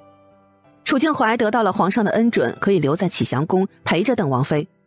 毕竟他妃嫔的宫殿都不在这边，寿康宫这边住的都是老太妃，除了启祥宫之外，就是距离远点的冷宫了。所以留下楚静怀也算是给2个人的恩典。唐之陵走出来之后，就脚步匆匆地去了沈妃待的那间屋子。他之前来的时候，李嬷嬷说沈妃在睡觉，他就没来打扰。现在见到外面没有李嬷嬷守着，他猜测沈妃应该是醒了，于是轻轻地敲了一下门。李嬷嬷打开门，见到是唐之陵，急忙把她请了进去。沈妃已经睡醒了，老实的靠在床上吃东西。哎，这宫里的东西你还敢随便吃？没事，我觉得问题不大。那也不能不注意啊。今天我听到宫人禀报，说是王妃流产了，我还以为你出事了呢。现在事情怎么样了？沈妃想了许久，也没想到会是谁动的手。主要是隐藏的敌人有点多，还有些嫉妒她生活美满的家伙。皇上也没有头绪，我看这事儿啊，8成会不了了之。我觉得这事儿8成是冲着我来的，四嫂是受了我的连累。哦，沈妃，我答应给四哥一个孩子，不知道你答不答应？唐之陵，你什么意思？你想把我的孩子送人？我告诉你，你要是敢，我就带着孩子和你和离。你能不能不要瞎想啊？我的孩子怎么可能给四哥？更何况他们王府也有小世子呢。哼，那你说的不清不楚的。我是这样想的，你给四嫂一颗药丸吧，这样她以后就可以有更多的孩子了。唐之陵不太好意思开口，他不清楚沈妃还剩多少药了。其实沈妃也有这个想法。这没问题，走吧，咱们一起去看看四嫂怎么样了。于是唐之陵就扶着沈妃去了邓王妃的休养处。楚静怀2口子也在琢磨着整个事情的来龙去脉。什么？你说小六媳妇儿和你吃了一样的东西？啊？小六媳妇儿没事儿，哎，是不是因为吃的太少了，饭菜都被你给吃了，所以她才没事的？怎么可能？六弟妹吃的比我还多呢。六弟妹很神奇，不知道是什么体质。荣亲王和荣王妃到，请他们进来。很快，唐之陵和沈妃就走了进来。沈妃单独见了邓王妃。四嫂，邓王妃心里也有个猜测，所以见到沈妃之后，没有往日那样和善。沈妃见到邓王妃生气了，也不气馁。四嫂生我气了。邓王妃心想，这还真是个直肠子，一点也不会转弯。哦，生气了呀？哼，我这是啊，受了你的连累。四嫂，很抱歉，我也没想到会有人想害我，我平时很少进宫的。唉，就是我运气不好，也不怨你，就是我自己也不清楚我自己有了身孕，只怕我这辈子只有景儿一个孩。四嫂，不会的，我保证你还会有孩子的。四嫂，这药你吃了，身体就会好。邓王妃见到沈妃那绿色的药丸，双眼瞪大。她从来没见过绿色的药。六弟妹，这是什么？真的能吃吗？你看啊，我也吃了那饭菜，可我的肚子都好好的，都是因为这个药。四嫂，这药十分的珍贵，一般人我是不会给的。嗯，好，那我吃了。于是邓王妃拿起药丸，直接放到了嘴里。四嫂，这药也有个副作用。沈妃见到邓王妃惊恐的样子，急忙解释：四嫂，你别害怕呀，这药吃了对身体特别的好，不容易生病不说，就是陈年旧伤也能修复了。还有，你以后呢就百毒不侵了。那六弟妹，副作用是什么呀？好处这么多，那副作用是不是更大？四嫂，和那些好处比起来呢，副作用就只有这么一丁点儿。啊，那到底是什么？副作用就是身体太好了，会像我这样一直生孩子。这算什么副作用啊？身体好生孩子又有什么问题？四嫂啊，那药吃了，你以后就是易孕体质了，会生很多的孩子，孩子生多了也不好。沈飞怕邓王妃没有理解自己的意思，她真是这么觉得的。解决办法她还没有想出来，不过等这一胎生完了，她得好好的研究研究。先研究药物，要是药物不好使，那就研究一下小雨伞吧。总之，她不要以后一直生了。要是在后世还可以把唐之灵给结扎了，那才是一劳永逸呢。邓王妃见到沈飞没有开玩笑的意思，还一直愁眉苦脸地看着自己，扑哧一声笑了出来。她也感受到了那药的神奇之处，她竟然感到身下不疼了。想到了以后可以百毒不侵，那就能防着王府后院其他嫔妃的暗算了。六弟妹，你多虑了。我们王爷和六弟不同，他的后院不会只有我一人。从前王府后院的侍妾就很多，要不是幽州一战，王府后院的人会更多。现在我们王府遇到些事儿，等缓过这段日子，王爷后院还是会添人的。沈飞一下子就想到了单州王府的困境，还真和自家有关。毕竟单州的那批钱税已经进了荣王府。沈飞的脸更红了。邓王妃见沈飞脸红，还以为他生病了。六弟妹，你是不是发烧了？这脸太红了。没有，四嫂你先休息啊，我先回去了。那你回去吧，让六弟多照看一下你。于是沈飞和唐之灵两人就回去了。沈飞能留在启祥宫，但唐之灵还是要过去守灵的，然后他人就走了。就这样，沈飞第二天也是在启祥宫中待着。皇后现在心里感激沈飞，就算有其他嫔妃或是外命妇问起，皇后也都不动声色地给挡了回去。及时到的时候，葛太妃的棺椁被抬走了，去往皇陵。那些大臣的外命妇也不用停留在宫中，于是也纷纷地往宫外走去。沈飞现在大着肚子，自然不能自己走回去。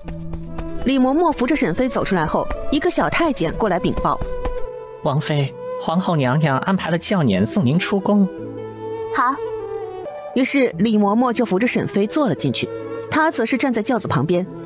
出去的路上，一些外命妇见到沈飞的轿辇，纷纷避让。萧王妃扶着老王妃一起离开。老王妃身子不适，走得不快。她虽然年纪大了，但没有皇后的恩典，也要和其他人一样。不过她也不是个例，其他国公府或是侯府的老夫人也都是这个待遇。老王妃轻轻地咳嗽一声，这2日都在宫里，让她的身体愈发不好了。太王妃，再坚持一下，很快就到宫门口了。无碍。萧王妃轻轻地给老王妃拍背，她靠近老王妃的时候，也闻到了那股子香气。母亲，你身上确实是有香味儿。方嬷嬷不在，这些下人就连这点小事都做不好，怎么能连我最喜欢的香味都弄错了？真是该罚。方姐姐伤得太重，怕是还要养些日子。走吧，快点出宫。一行人继续往宫门口走去，中间因为他们停留，好些人家都超过了他们。这时候却听到前方砰的一声，轿子翻了！哎呀，糟糕，荣王妃可是在里面呢。哎呀，是啊，那荣王妃可是快生了呀。荣王妃这运气也太倒霉了，好好的轿子怎么会翻呢？这些外命妇议论纷纷。萧王妃和老王妃离得远一些，但是也看到了轿子翻倒在地上的情景，前面一片慌乱。母亲，咱们快过去看看。好，去瞧瞧那丫头是生是死。沈飞本来坐得好好的，突然就感觉轿子晃悠了一下，然后就感觉轿子倾斜了，他立即闪身进了空间。好在轿子是密封的，他突然消失也没引起别人的注意。李嬷嬷受到轿夫牵连也摔倒了。王妃，你没事吧？沈飞没有急于答复李嬷嬷，他想先看看外面是怎么回事。李嬷嬷急忙推开压在腿边的轿杆，慌忙跑到翻倒的轿子前，一把拉开轿帘，然后就看到沈飞好端端地坐在地上。嬷嬷，扶我起来。好。李嬷嬷急忙把沈飞扶起来，内心则是感慨不已。他们家王妃是有大气运在身上的。沈飞被李嬷嬷扶着，好好的站在外面，这让着急忙慌赶过来的外命妇们惊奇不已。他们的目光纷纷看向沈飞的大肚子，见到沈飞一点痛苦之色也没有，心中咋舌。荣王妃，你没事吧？是啊，你这肚子受了刺激，是不是要生了？没有，我还不到日子，生不了。呵呵，那就好。荣王妃的运气还真好啊。萧夫人看到沈飞笑眯眯的样子，就有点生气。虽然不知道是谁出的手，但这沈氏确实邪门，这样都没事，这要是换成旁人，早就流产或者是早产了。哎，咋就没一尸两命呢？急匆匆赶过来的老王妃看到沈飞好好的站在那里，也是心中感慨。她说不清楚是什么心情，但内心并没有太高兴。沈飞无事，那些外命妇寒暄过后，纷纷往宫外走去。毕竟这宫中太邪门了，来一次皇宫，邓王妃流产，荣王妃轿子翻了，这一看就是皇家斗法呀。就是不知道这是谁动的手，他们可不想惹祸上身。沈飞围着轿子走了一圈，然后就看到了抬轿的轿杠处出现了断痕，这一看就是人为的。去把这事禀报给皇后娘娘吧。是。皇后刚回到自己宫里，还没歇上一会儿，就听到沈飞的轿子翻了，于是急匆匆的带人赶了过来。见到沈飞好好的，也是觉得沈飞的运气太好了。唉，荣王妃，你没事就好。皇后娘娘，这轿子这里是有人提前破坏了。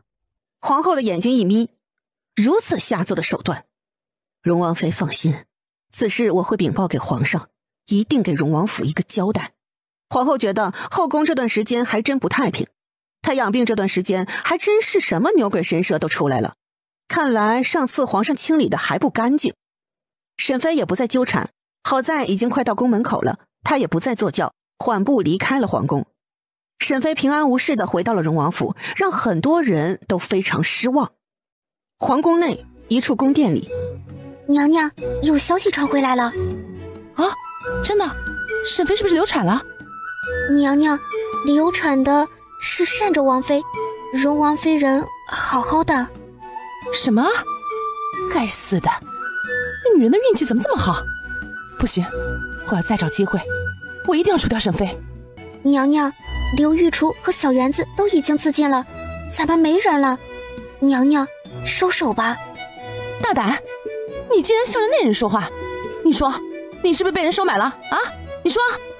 娘娘，奴婢不敢。哼，沈飞把我害得这么惨，我怎么会原谅他？我一定要除掉他，除掉他，除掉他。小宫女见到自家主子这个样子，心中也是非常惶恐，她就怕皇上彻查，查到他们头上。沈飞到了荣王府，最先看了几个孩子，家里的几个孩子还只有小叶子见不到沈飞，哭闹了一阵子。至于花花和小福宝两人都是非常安静。小叶子见到沈飞之后，蹭蹭地爬了过来。娘。小福宝看到沈飞好好的，也很开心。娘，宫里都好吧？都好，没事。沈飞挨个摸了一下几个孩子的脑袋。六婶，我母妃呢？你母妃要在宫中住一些日子，你留在荣王府陪婶婶一些日子，好不好？好，我陪着六婶婶。小福宝原本笑着的小脸，在听到邓王妃留在了皇宫，也拉了下来。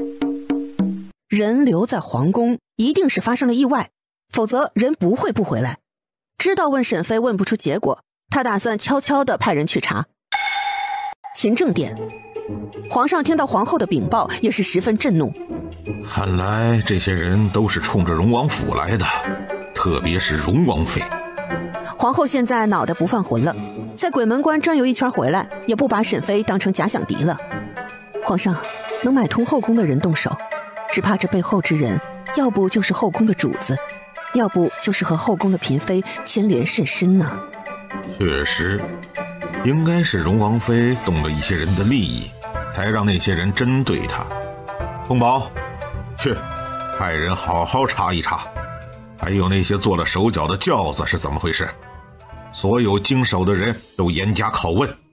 朕就不信那些人的嘴巴有这么严。是陛下，奴才一定查个水落石出。冯宝也是心中发恨，他这次也是要尽全力。宫中这一块可是他管着的，他就是皇上的眼睛。可是这些人怎么就一而再再而三的挑战他？他要是不做出点成绩，这大内总管也算是干到头了。皇上，那臣妾就先告退了。梓潼，你要好好休息，不要过于劳累了，身体要紧呐。皇后微微点头，就离开了勤政殿。翌日，冯宝拿着审问好的卷宗递给了皇上。皇上看到了背后之人，皱起眉头。这没有审错。皇上，司凤仪身边的宫女已经招了。把司凤仪先关押起来，等太子回来后再做定夺。是陛下。太妃出殡，太子和3个王爷全都出城去送葬了。这司妙兰对付沈妃，皇上虽然意外，但也能想通，毕竟两人也算是有仇。可是在轿子上动手脚的人是皇上没想到的。走吧，咱们去水云宫，朕亲自问问他。皇上觉得这后宫的女人真的是太难以捉摸，他不记得荣王妃有哪里惹到过他。皇上亲自去了水云宫。皇上突然到访，水云宫的宫人急忙行礼，还有人想进去禀报，就被皇上制止了。他轻轻地摆了摆手，示意宫人不要多嘴，然后缓步向主殿走去。李修缘是正2品的妃嫔，也是水云宫的主位。此时李修缘正在逗着4皇子。浩哲，来，继续跟娘读啊。人不学不知义，人不学不知义。浩哲，来，再背一遍。人不学不知义。浩哲啊，以后你父皇来的时候，你背给他听，好不好？父皇，4皇子疑惑。他平时见到皇上的时候不多，有时候10天半个月见不到人，所以对他很陌生。对呀，就是你父皇。浩哲，你要亲近父皇，明白吗？4皇子没有开口，而是继续看着手中的3字经，好像是能看懂一样。李修缘见儿子不开口，他很清楚儿子的聪明之处，现在和他说话完全能听得懂。若是他儿子是个蠢钝的孩子，他都不会有那个心思。可是他的孩子不是，他这么聪慧，可以想一下那个位置。浩哲，你要听话，多亲近你父皇，知道吗？父皇不喜欢我。站在门口的皇上心里一颤，他真的没有不喜欢这个孩子，就是关注的少了一些。浩哲放心，你父皇以后会喜欢你的，只要那人不在，他就会喜欢你了。4皇子似懂非懂，不懂李修缘说的是谁，但是站在门口的皇上已经猜到了，他的脸色也沉了下来。皇上直接撩开帘子走了进去。李修缘没想到皇上这时候突然来了，急忙过去行礼。臣妾参见皇上，皇上万福金安。皇上这一次没有叫起，就让李修缘这么屈着腿半蹲着。李修缘的心里咯噔一下，他也不敢站起来，就保持着这个姿势不动。皇上对上4皇子的眼神，意识到不能再在4皇子面前教训李修缘，才淡淡开口：起来吧。谢皇上。来人，把4皇子抱走。很快就有小太监过来抱4皇子离开。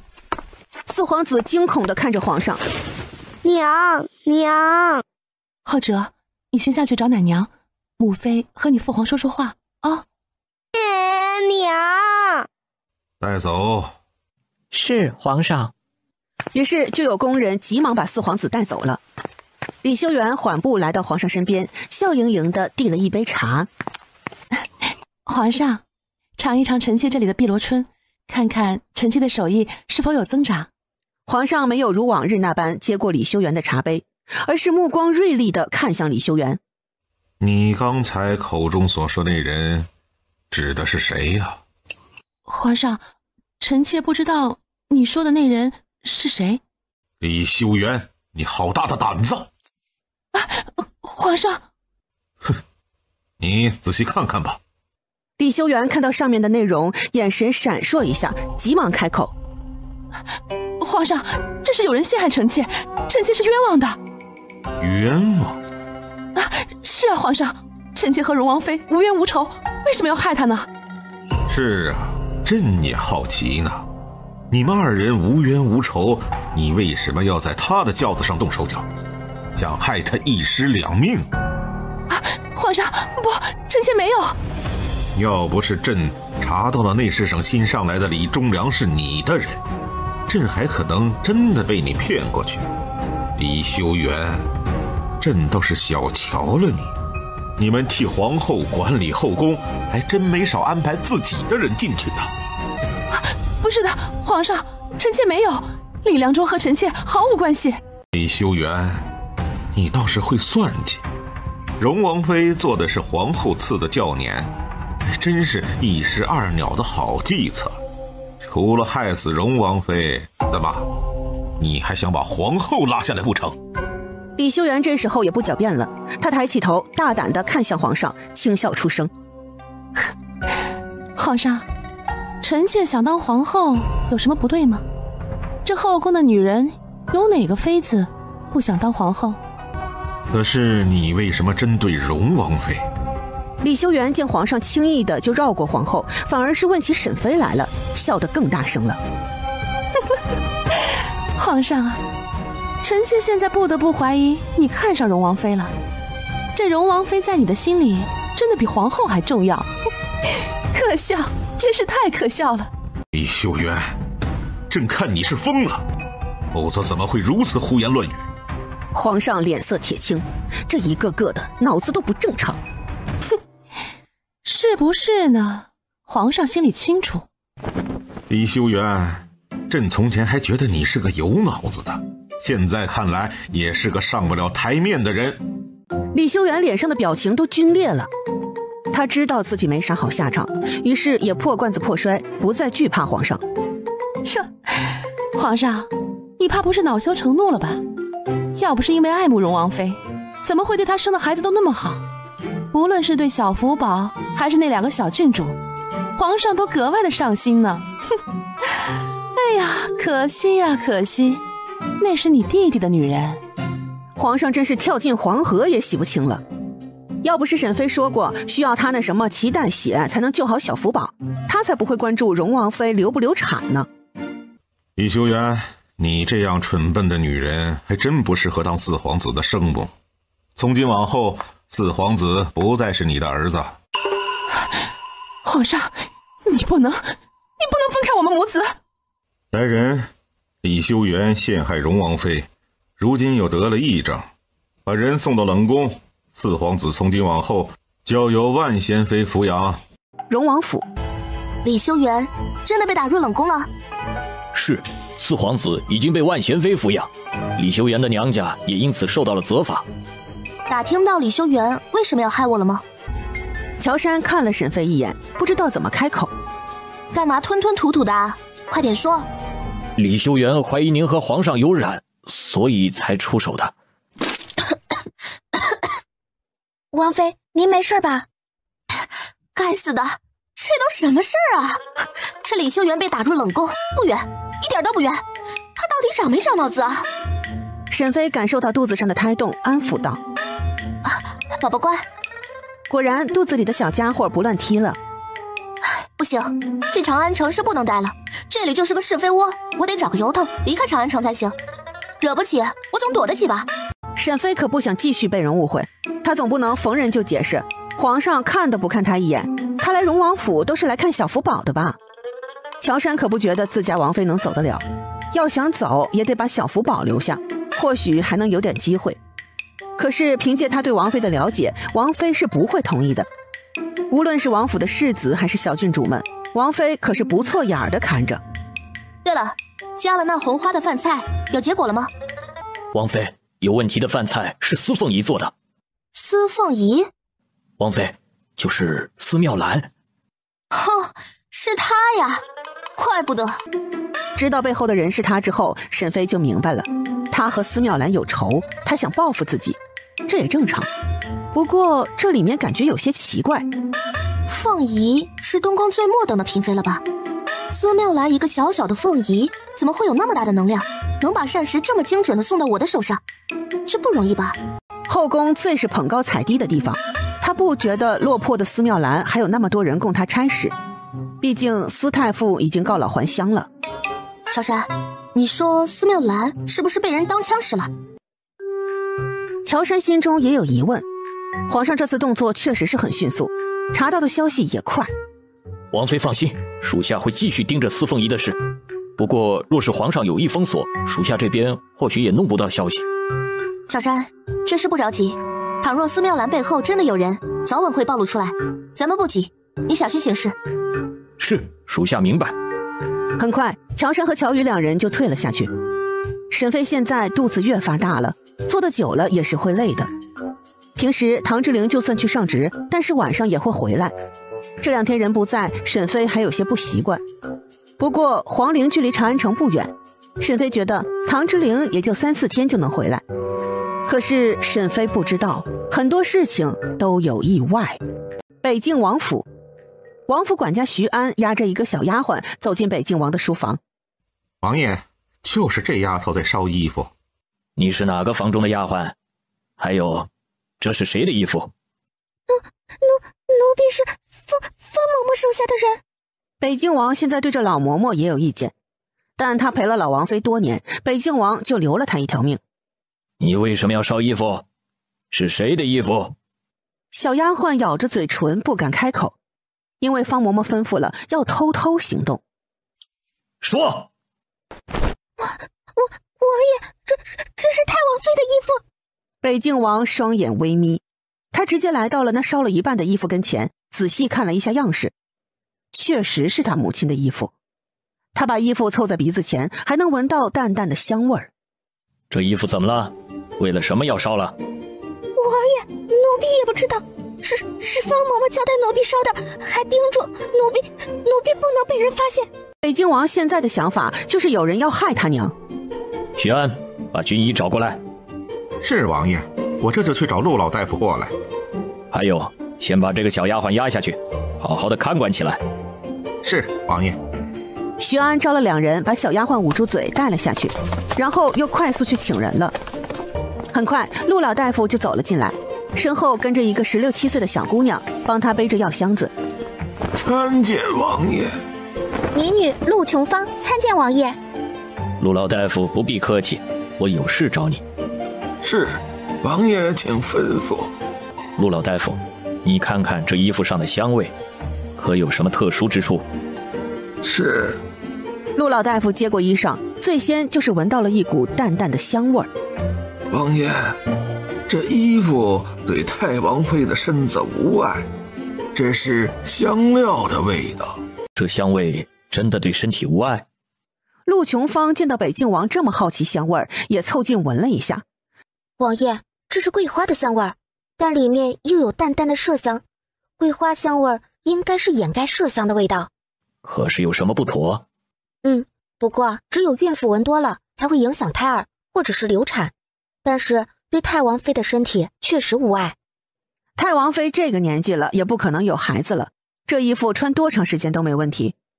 陆琼芳表现得太明显，就差明说你老娘这个年纪生不了孩子了，穿多久都没事。陆老大夫瞪了一眼孙女，都是他嘴巴没个把门的，这一看就是王府后宅的手段。王爷，府中女眷众多，麝香确实不适合在府中出现。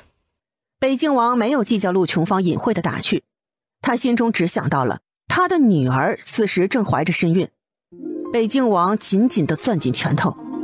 徐安，太王妃进宫那日是否就穿的这一件衣服？是，奴才隐约记得就是这个颜色。北静王想到单州王妃在宫中流产的事情，心中一紧。单州王妃一直住在荣王府，听说和菲儿处得还不错，想必去了宫中两人也是在一起的。宫中红花之事还没有定论，况且他听说单州王妃并不知道自己有身孕，流产也是意外。母亲穿着这件衣服为了谁？这答案显而易见。北静王心中冰凉。行了，你们下去吧。记住，今日的事儿都烂在肚子里。民女明白。王爷，徐安，去把那日和太王妃一起进宫的人都叫过来。还有，整个王府搜一下，看一看哪里还有麝香。是，王爷。春晖堂，外面是怎么了？这么喧闹？哦，老奴这就出去看看。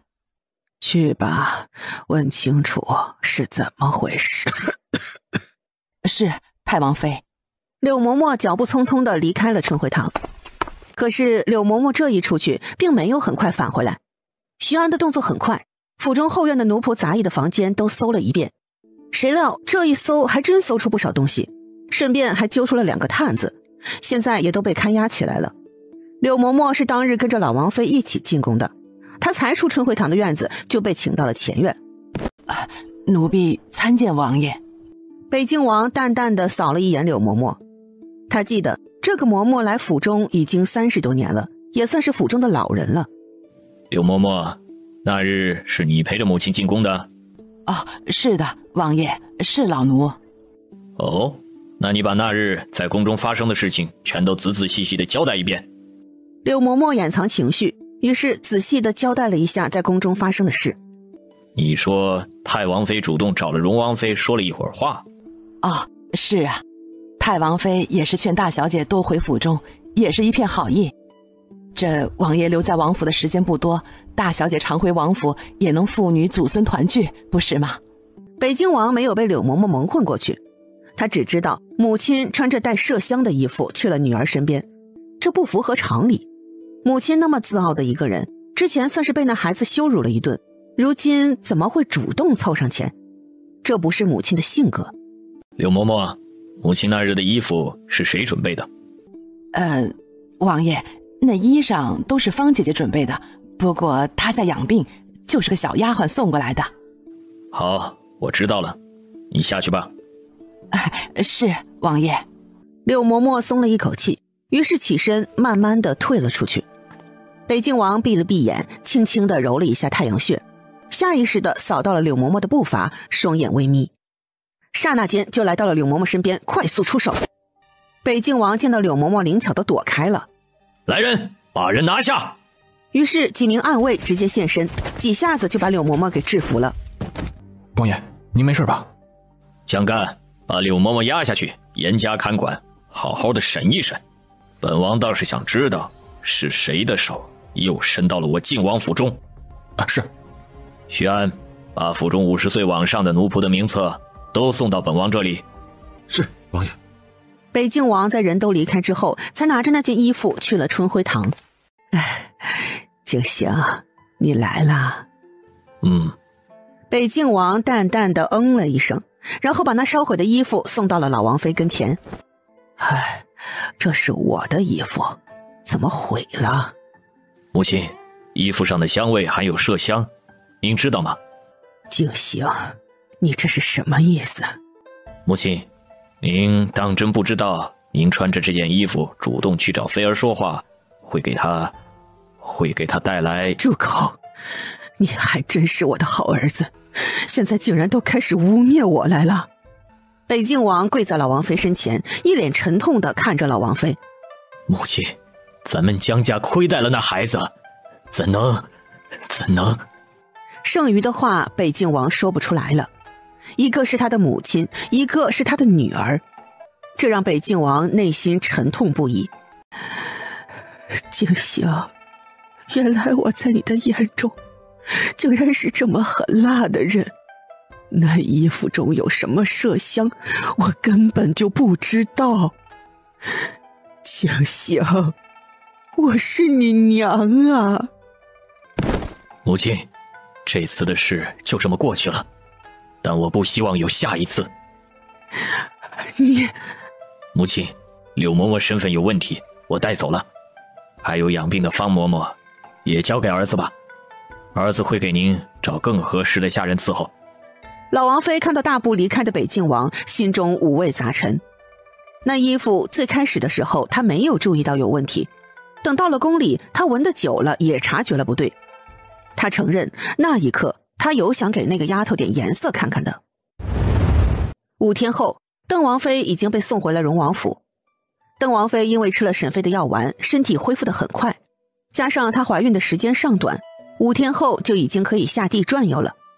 他也不想待在启祥宫，所以就求了皇后的恩典，出宫回到了荣王府。四嫂，你说王爷他们是不是也该回来了？这都这么多天了，怎么还没到？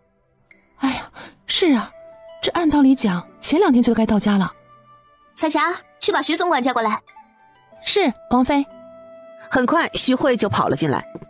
参见2位王妃娘娘。徐慧，你派些人手出城看看，王爷怎么还没回来？看看是不是路上耽搁了。王妃请放心，令策已经带了一队人马出城了。哦，什么时候出发的？昨儿个就出发了，世子也记挂王爷，所以派人出去接应了。沈妃想到小福宝，这几日小福宝又躺回了修护箱内，因此倒是更多的时间在西院那边。沈妃现在随时都可能生产，主院内人多眼杂，小福宝和2个小妞妞更多的时候是在西院。既然人派出去了，也再找些人等在城门口，人要是回来了，就尽快的禀报给我。是。邓王妃坐在一边，听到小福宝昨日就派人出去了，也是心中惊讶。小福宝这孩子想的还真周到，比他们这些大人想的都周全。王妃，不好了，王爷出事了！谁出事了？王妃，王爷和单州王在回来的路上遭遇了贼人的袭击，现在下落不明啊！沈妃险些站立不住，急忙扶住桌子才稳住身子。哎，六弟妹，先别慌，事情或许有转机。沈妃也告诉自己不要着急，但是就是心跳个不行。是谁送的消息？还有送葬的队伍，除了王爷还有益州王呢，还有太子，他们这些人回来了吗？太子和益州王还不清楚，送信的人没说。是何人送的信？王妃，看那人的衣服是军中之人。那人现在还在吗？已经离开了。小人看那人匆忙的样子，好似有军务一样，就放人离开了。好，你下去吧。下人离开之后，邓王妃缓声开口：“六弟妹，我觉得这事儿蹊跷得很。”沈妃也反应过来了，都知道她怀孕要生产了，还在这时候拿唐志玲的安危来刺激她。六弟妹，你想，咱们在宫中就遭了算计，我听说你离开皇宫的时候轿子竟然翻了，如今竟然还有人拿六弟的安危来刺激你，想必那背后之人是冲着你来的，就是不想让你平安生产，所以你一定不要上当啊。沈妃摸着肚子，轻轻地安抚里面的小家伙。四嫂放心，我明白的。邓王妃看了沈妃一眼，见她比自己年轻了好几岁，小小年纪又怀着孕，现在竟然遭到3番4次的算计，看来这京城也不是好待的地方，说不上什么时候那些牛鬼蛇神就出来给你一下子。邓王妃突然觉得在单州粗茶淡饭的日子也不错，只要再忍4年就好了，只要她和王爷用心经营，日子总是能过得下去的。邓王妃突然想离开京城这个是非之地。邓王妃离开之后，沈妃就把乔杉叫了过来。乔杉，你再带一队人马出城找人，还有再派人打听一下益州王府的消息，看看他们是否回京。王妃，令策已经带走大半人马，属下还是留在王府吧。乔杉觉得就怕是调虎离山，如今因为益州王进京，整个京城也是人心惶惶的，他这个时候可不能轻易离开。沈妃很无奈。好。沈妃也发现了，那背后之人目标还真像是自己。他把身边的人都派走了，要是真有意外，还真能被人给连锅端了。连锅端了，一想到这个词，沈妃那种不祥的预感又出现了。太子、荣亲王、单州王、益州王、益州王府世子，妥妥的都是皇家血脉呀。乔杉，不对，你快进宫去找皇上。王妃，可是有哪里不妥？沈妃说不上来，就是感觉这次的事情不太对劲，不仅是因为唐志玲的失踪。乔杉，你快进宫把消息禀报给皇上，就说这一次的背后之人或许是想针对所有楚家人。是，属下这就进宫。凤鸣山上，唐志玲拉着楚静怀快速地在山林中跑着，武丹和武阳等人也在拼命抵抗贼人的袭击。邓威带着几人护着唐志玲2人，他们也没想到会遭遇了袭击。老六，你慢点，我跑不动了。四哥，咱们得快点跑，不能停下啊！都是老三的瘪肚子，他竟然敢在京城就动手。唐志玲也是没想到，竟然是益州王府的人动的手。本来还以为是普通的贼人或是别国的探子，谁料那些黑衣人竟然是益州王的人。那时候危急关头，唐志陵只能带着楚静怀快速逃离。至于太子，唐志陵不担心，毕竟太子是楚军，身边的人要更厉害，想必是很容易逃脱的。四哥，先别说话啊，咱们快走。一处山坳处，益州王沉着脸看着王府长吏王铎。谁让你们贸然行动的？益州王要气疯了，这时候可不是什么好时机啊。虽然太子已经被抓了，可是这也是相当于和皇上撕破脸了。就算要造反，那也要选在宫宴上啊。只要把皇上控制住了，逼他退位，自己还可能当皇上。可是现在这他妈是荒郊野岭，只抓了一个太子有什么用？难道皇上会因为太子的安危就给他写退位诏书？简直是可笑。那可是皇位，皇上没了这个儿子还有别的儿子呢，再立太子就好了。益州王见王铎一脸蒙圈的样子，就很来气。说，谁让你们行动的？王爷，属下就是收到了您的消息才行动的。该死的，是你没长脑子，还是本王没长脑子？王爷，属下真的是接到了王爷的命令才行动的，就是苏先生亲自传达的。苏先生？不可能，苏先生人在哪里？王爷，苏先生现如今人在哪儿，属下也不知道。我们埋伏了之后就没见到人了。废物，都是废物！益州王的心情很不好，他如今的情况可不妙啊，这完全是把他放在火上烤了。他和老大从来都是不对付的，可是两人还没有真的撕破脸。可是如今王府卫队袭击了太子和2个王爷，他就是跳进黄河也洗不清了。更何况太子人还在他手里，长安城怕是回不去的。可是王妃和小儿子还在宫中。益州王眯了眯眼，心中有了决断。来人！王爷，派几个人先去把苏先生找到。是。还有太子那里要好好的看住了，别让他跑了，但也别为难他，保证人要活着。是，王爷，属下明白。王爷，如今我们要怎么办？不仅箭在弦上，不得不发，给益州那边送消息，人马都立即派过来吧。是，王爷。赵成退下之后，益州王还是心中不爽。苏墨尘，你到底是什么意思？你又是什么目的？父王，你为什么要选在这时候动手？益州王有苦说不出，但也不想遭到儿子的指责。这是大人的事，你一个小孩子不用管。父王，母妃和弟弟还在宫中呢，他们怎么办？住口！如今这个局势，只能让他们自求多福了。来人，把世子带下去，好好的看管起来。父王，你仓促用兵，犯了兵家大忌。如今此地又离长安不远，朝廷的大军很快就会赶过来，还不如和皇伯父求情。求情？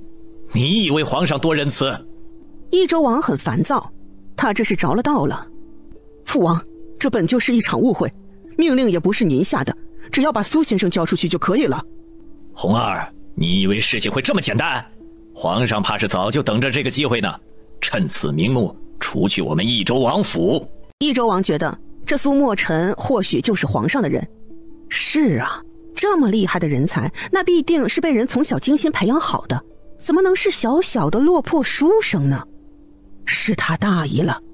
这次楚玉红没有反驳，他也不确定黄伯父是不是在找机会。益州王不管小世子了，吩咐道：带上所有人马，咱们撤。这次益州王进京带了5000精锐来的，这些人原本都驻扎在京城之外的，现在人都被王府长吏带到此处袭击太子等人，在打斗过程中也损失了一大半，毕竟太子身边的那些护卫都是厉害的。京城一处矮小的房屋内，荣王府有什么动静？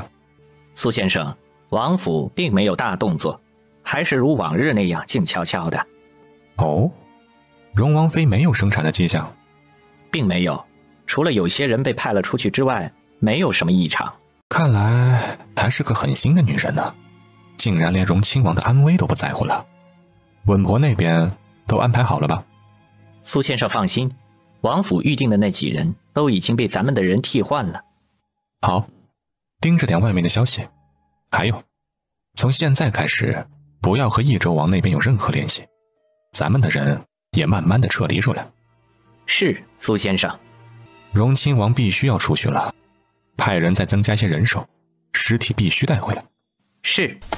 等人都离开之后，苏墨尘站起身，来到了镜子前面，轻轻地揭开了脸上的人皮面具，露出了一张精致的脸。随后他又拿起一张新的人皮面具戴在了脸上，旧的直接扔进了火盆里。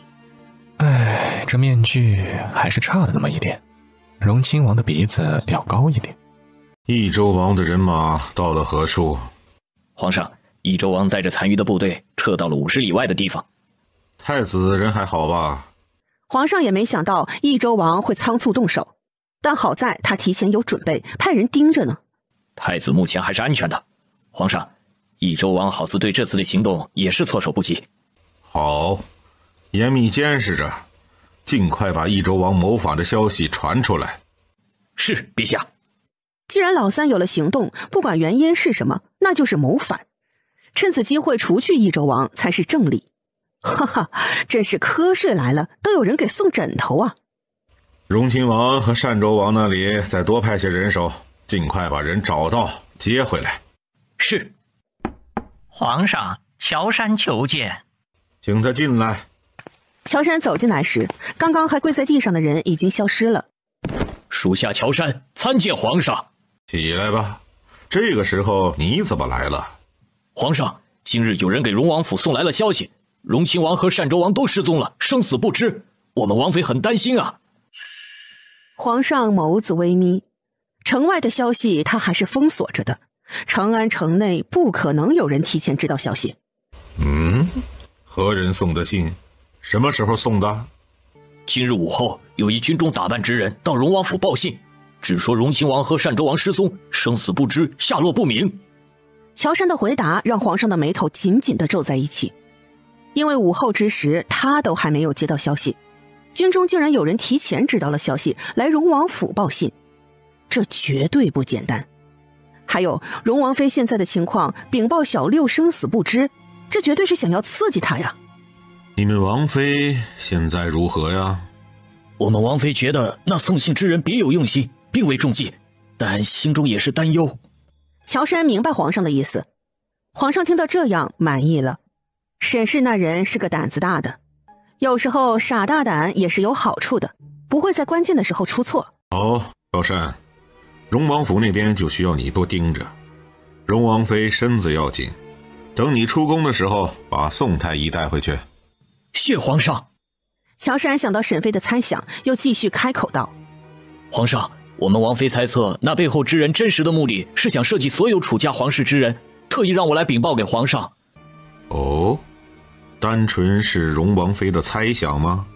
是，我们王妃觉得这次的事是有人在针对楚家皇室，针对所有人。好，朕知道了。皇上不想多聊，转移话题道：小福宝怎么样？还好吗？世子还未大好，现在在修护箱中的时间更多，这时还不适合进宫。沈妃担心皇上像过去那样随便把小福宝接进宫，所以特意叮嘱了乔杉。好，朕知道了，让人好好照顾小福宝。皇上知道乔杉误会了，现在就算小福宝想来，他也不想见他，这是他收拾老三的关键时刻。小福宝来了反倒是棘手，所以他要快刀斩乱麻，趁此机会尽快除去老三。乔杉离开之后，皇上下了一道圣旨：丰宝，给御林军统领送过去，让他们立即派兵去捉拿益州王。是，陛下。公子，宋太医去了荣王府。无碍，就算太医去了，也不可能去产房。女子生产，稳婆才是最重要的。是，公子。下人离开之后，苏墨尘看着棋局，露出笑容。2天之后，傍晚时分，沈妃正带着2个小妞妞在吃饭，邓王妃和小世子也都在。这2天依旧没有唐之灵和单州王的消息，因此沈妃和邓王妃2人都没什么胃口。沈妃一直在给自己做心理暗示，提示自己不要多虑。可是等待是最磨人的，情绪也不是那么好控制的。沈飞坐在椅子上，感觉肚子有些抽痛。哎，六弟妹，你怎么了？四嫂，我肚子疼，感觉要生了。啊，你不要担心啊，你这是双胎，日子提前也是正常的。沈飞点了点头，这都是他第3次生产了，是有经验的。比起前2次，这次能在家里生产已经是很幸运了。李嬷嬷，快去准备。来人，把郡主和世子都抱下去。啊，是，老奴这就去准备。江儿，快去带几个人，把预定的那2个稳婆请过来。哦，还有奶娘也带过来。江二不敢耽搁，于是快步走了出去。于是整个王府的人都动了起来。在西院的徐慧听到了动静，立即叫醒了小福宝。世子，王妃好像是发动了。把天端娘带我过去。徐慧轻车熟路地把开关关了，于是把小福宝从修护箱中抱了出来。稳婆和奶娘早就定好了，所以来的也是很迅速。因此现在产房这边也是聚集了不少人。好在有邓王妃坐镇，府中的下人也没乱起来。小福宝被徐慧抱着来到主院，见到了屋子中的情景，满意的点了点头。邓王妃也看到了小福宝，对于荣王府的小世子不喜欢叫人的毛病，她也已经习惯了。她快步走上前，看到小福宝脸有些红，伸手摸了一下他的小额头。哎呀，还有些热，你这个小娃子怎么过来了？想到这里是产房，更不适合小孩子来，又劝道：小福宝，放心，这里啊有婶娘在，你是小孩子，不适合在这儿。徐总管，快带世子离开。我要留在这里。哎呀，不行，你一个小孩子在这里不合适。小福宝还是很坚持，无论邓王妃怎么说，他都不走。邓王妃见到小福宝眼巴巴地看着产房那边，也没了办法。沈妃之前就是肚子疼了一下，现在又不疼了。王妃，小福宝过来了。扶我起来，我去和仔仔说说话。沈妃能察觉到小福宝的担心，越靠近她生产的日子，她越能感觉仔仔的忧虑。这段日子小福宝时不时的发烧，所以不能经常出来，要待在修护箱才行。因此两人见面的时间都少了。娘，你怎么下床呢？不生宝宝呢吗？娘还没有到生产的时间，仔仔不要担心，一会儿你不要守在这里，回西院好吗？小福宝现在经常发烧，沈妃知道这不是好现象，所以能提前生产，沈妃是开心的。娘，我没事，就让我在外面守着你好不好？小福宝此时心中并不轻松，他能感受身体的变化，本来以为醒来之后身体已无大碍，可是连续几次发烧，也知道他身体和正常孩童不一样。还有最近京城发生的事他都知道，皇上的小心思他自然也清楚。皇上和老三两人的事早晚都要解决的，这是他们兄弟两人的心结，总要有个输赢，所以他并没有阻止皇上收拾老三。现在让小福宝担心的是老四和老六两人，这两人到现在还没找到，让小福宝心里头一次心中没底。如今人已经派出去了，几日都没有消息传回来，让他意识到事情的严重性，但也只能等待。沈妃摸了一下小福宝的脸蛋，见他这么坚持，终于是点了点头。好。啊，六弟妹，你……他父亲不在，就让他在外面守着吧，我也能放心些。邓王妃张了张嘴，最终拒绝的话没有说出口。一直在擦拭剪刀的刘婆子，自从小福宝进来之后，就向他看了好几眼。刘姐姐在看什么？哎呀，这王府的小世子还真是粉雕玉琢呢。是个相貌好的孩子，特别是那双眼睛长得格外的好。是啊，原本主子也应该过金尊玉贵的生活的。刘婆子不敢多想，急忙收回视线，专心清理生产的工具。沈妃这边围着房间内转圈圈走动，也是为了可以生产的时候痛快一些。于是就这样，众人就这么等待着，一直到了深夜，沈妃才再次有感觉，肚子开始阵痛起来。李嬷嬷，我肚子又疼了。王妃放轻松，王妃这是要生产了，产房不能有太多人，你们都退出去吧。是呀，这些丫鬟都离开，到外面等着吧。彩霞，你出去吧，乔宇和李嬷嬷留下。乔宇虽然没有生产过，但是从小经过训练，杀人都不眨眼睛，更不会害怕女人生孩子。更何况乔宇还有大作用，他要负责取脐带血。沈飞之前就给乔宇训练了，告诉他要怎么做。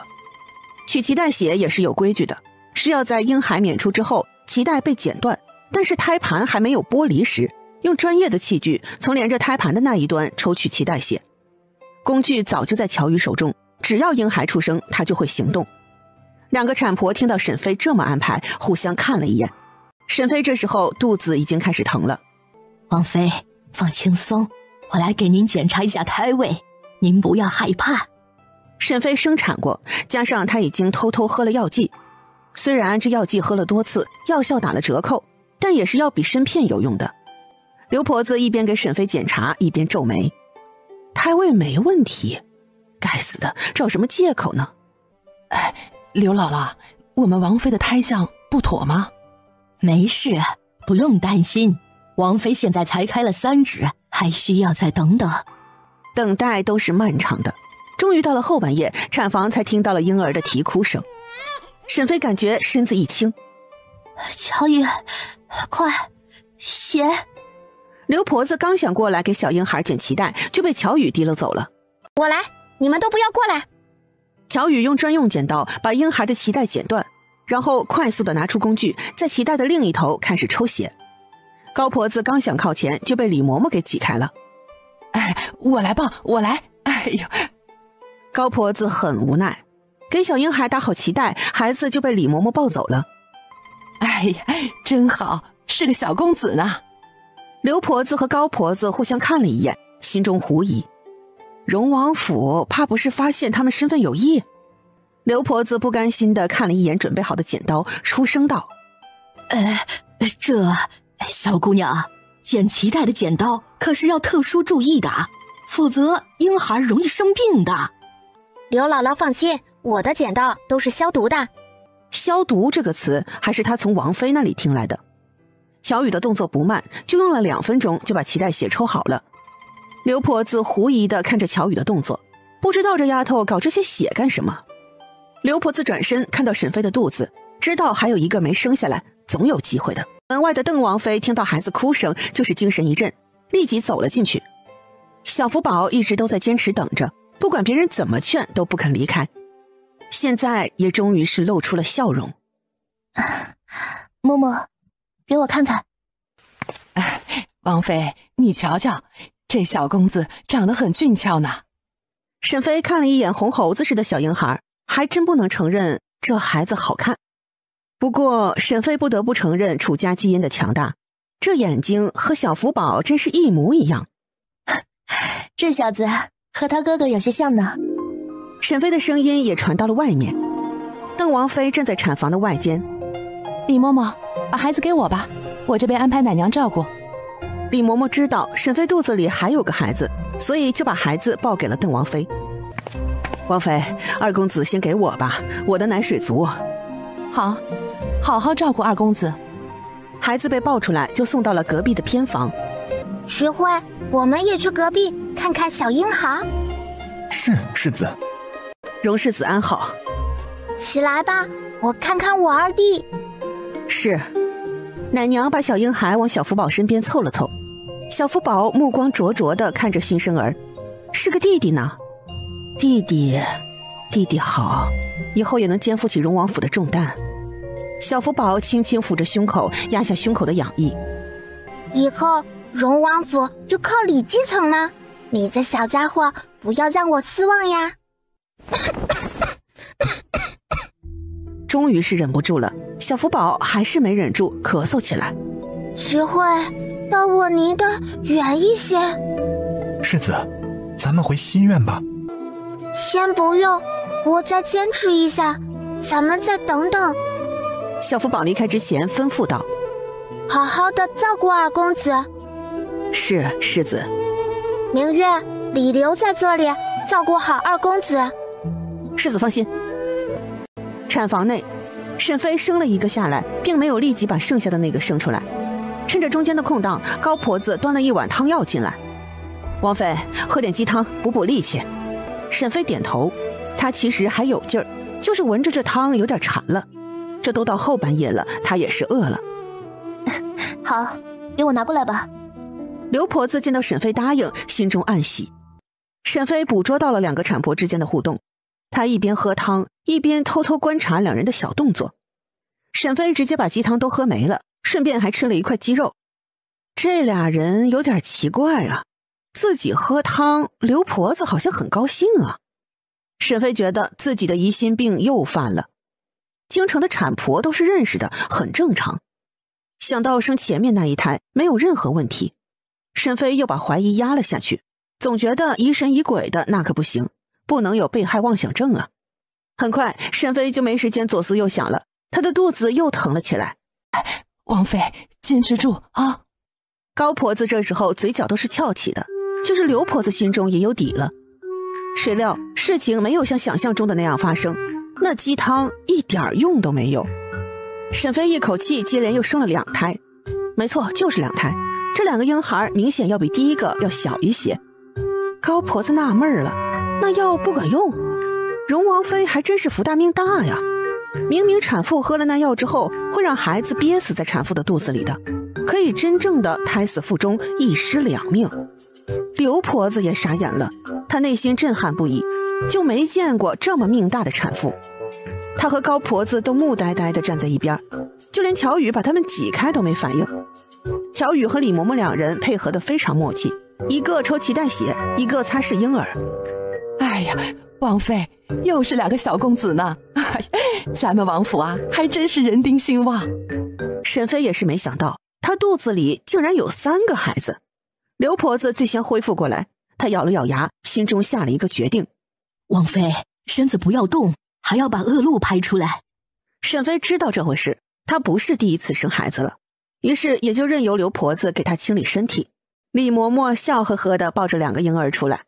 邓王妃见到了婴儿的布包，也是惊讶得不得了。哎，李嬷嬷，六弟妹又生了2个啊？是啊，王妃啊，又添了2个小公子。邓王妃下意识地摸了一下肚子，想起沈飞曾经说过的副作用，现在终于承认那药的副作用有点大。照着这生孩子的速度和数量，他们单州王府养起来好像有些困难。小福宝原本是窝在徐慧的怀中的，现在听到又有2个孩子，还都是男孩的时候，心里酸了一下。娘亲不再只有他一个崽子了，他一下子多了3个小崽崽。小福宝的心里有些伤心，但想到他的身体又有些释然，希望他死后可以再次投胎，成为娘亲的孩子。那时候就不要带着前2世的记忆了。真的，第1世太累了，第2世太短了，他要当一个纯粹的小孩。王妃，脐带血都已经收好了，把血带先放在这里。好。沈飞现在已经换了新的衣服，就是身下的床铺也都换了新的。他扭头看着那3袋脐带血，很是满足。你们先出去，我躺一会儿。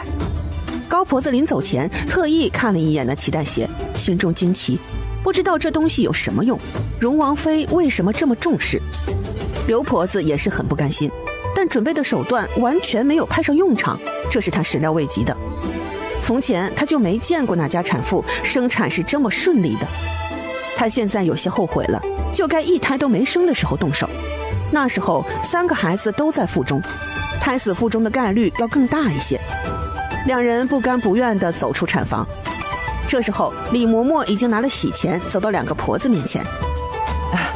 刘姥姥、高姥姥，哎呀，2位辛苦了，这是喜钱。刘婆子和高婆子急忙接过钱袋子，一上手就知道是20两银子。谢谢李嬷嬷。不客气。哎呀，2位姥姥辛苦了，我们立即安排马车送2位回去。不急，我再去看看王妃的情况，等检查妥当之后，王府再派马车也不迟。那好，高姥姥跟我来。高婆子再次到产房的时候，发现床头那3袋血已经没了。沈飞迷迷糊糊的听到脚步声，睁开了眼睛。高姥姥，这次多谢你了。哦呦，当不得王妃这声谢。王妃这次生了3个孩子，对身体也是有损伤的，还是要好好的养着才行啊。是，以后一定不生了。老婆子我看腹中的小孩子也不少了，王妃养几年为好。哎呀，让我再帮王妃检查一下。高婆子靠近沈飞，嘴里说着软乎话，伸手掀开沈飞的被子。突然，高婆子直接拿出一把剪刀，向沈飞的腹部刺去。你干什么？住手！咚的一声，剪刀捅到床铺上。高婆子和李嬷嬷两人同时目瞪口呆。人呢？人怎么消失了？来人啊！快来人啊！高婆子人都傻了。荣王妃是妖怪，绝对是妖怪，怪不得她的药不管用呢。乔宇听到产房的动静，急忙跑了进来。邓王妃等人也急忙跑进来。怎么回事？沈飞在乔宇等人进来的时候，已经又出现在了床上。乔宇，把高婆子拿下！高婆子回过神来，一把把抱着她腰的李嬷嬷甩开，拿着剪刀继续往床铺这边扑了过来。乔宇一个闪身就来到了高婆子身边，一下子就把她制服了。那个刘婆子是她的同伙，也快抓起来！此时已经走到院中的刘婆子知道高婆子失手了，于是急忙发出了一个讯号。只听嗖的一声，天空出现了火花，虽然短暂，但看守在外面的人都看到了。公子，刘婆子他们失手了。苏墨尘点了点头，他也是没想到荣王妃的运气这么好。放心，还有后手。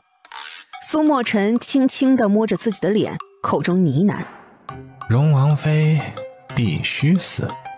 从刘婆子释放信号之后，荣王府外就传来了打斗声，而且还有10几个黑衣人从外面跳进了王府。府中的下人都慌了，小丫鬟吓得慌忙大叫：来人，把人全都拿下！乔杉立即带着王府的护卫把黑衣人围了起来。刘婆子看到同伴来了，也开心地露出笑容。怎么只有你们几个人？王府外有埋伏！动手！喊完，乔杉率先冲了上去，于是和黑衣人缠斗起来。随后，这10几名黑衣人就这么倒下了一半。刘婆子此时才真正的惊恐，王府的护卫功夫这么好吗？黑衣人首领也瞳孔微缩，他惊恐地看着为首的乔杉。这尼玛哪是王府的级别？府外不仅有军队，府中的护卫竟然个顶个都是高手，太子身边的高手都没这些人厉害。很快，黑衣人就剩下黑衣首领和刘婆子两人了。咱们撤！既然来了，就别想走，全部拿下！黑衣首领没想到乔杉这么难缠，只能舍弃刘婆子。想到带不走刘婆子，黑衣人直接出手，亲自解决了刘婆子。刘婆子到死的时候都不敢相信，她是被自己人给杀了。黑衣人见刘婆子没了呼吸，又急忙想去房中灭口。拦住他！这时候，一阵杂乱的脚步声传了过来。北静王带着一队人，浑身是血，杀气腾腾地走到后院。我看谁敢伤害本王的女儿！黑衣首领见到北静王也带了一队人闯进来，知道他的胜算不高了，当务之急是要先逃跑才行，于是就想转身逃离。可是乔杉等人怎么会让他离开？江二等江家护卫、黑甲军莫六等人齐齐向黑衣首领出手。黑衣首领想到荣王府那特殊的审讯手段，在被抓的那一瞬间，直接咬破了嘴里的毒药。乔杉想要阻止的时候，已经来不及了，这名黑衣人也死了。乔杉并没有解决人的喜悦，相反更沉重了。这些人竟然这么忠诚，就是自己的身家性命都不顾了。人死了，嘴里藏了毒药，死就死了，快派人把这些尸体都清理出去，不要吓到王妃。昨日傍晚，沈飞刚开始发动了，留在王府的江家护卫就给北静王府送了消息。北静王一个大男人也不适合守候在产房这边，于是就带人来到了王府前院。至于为什么没有带萧王妃来，让她来后院坐镇，也是北静王现在对老王妃和萧王妃都有些意见。两人曾经对沈妃的态度让北静王很失望，所以沈妃生产，北静王就亲自来守着了。没想到还多亏他来了。北静王也是才意识到他闺女在长安城是如此的危险。你们王妃怎么样？还没生吗？生了，六弟妹生了3个男孩。3个？哦，是啊，3个一模一样的小公子。好，本王又多了3个外孙。沈妃躺在里间，听到北静王的笑声也翘了嘴角，但是眼中却有眼泪滑下。要是在现代，她生孩子的时候，爸爸也会如此高兴吧？哎呀，王妃，现在都没事了，你可是在坐月子，可不能哭啊。嬷嬷，不用担心，我是开心的。王妃，有北静王在王府坐镇，那些宵小也不敢来王府闹事儿了。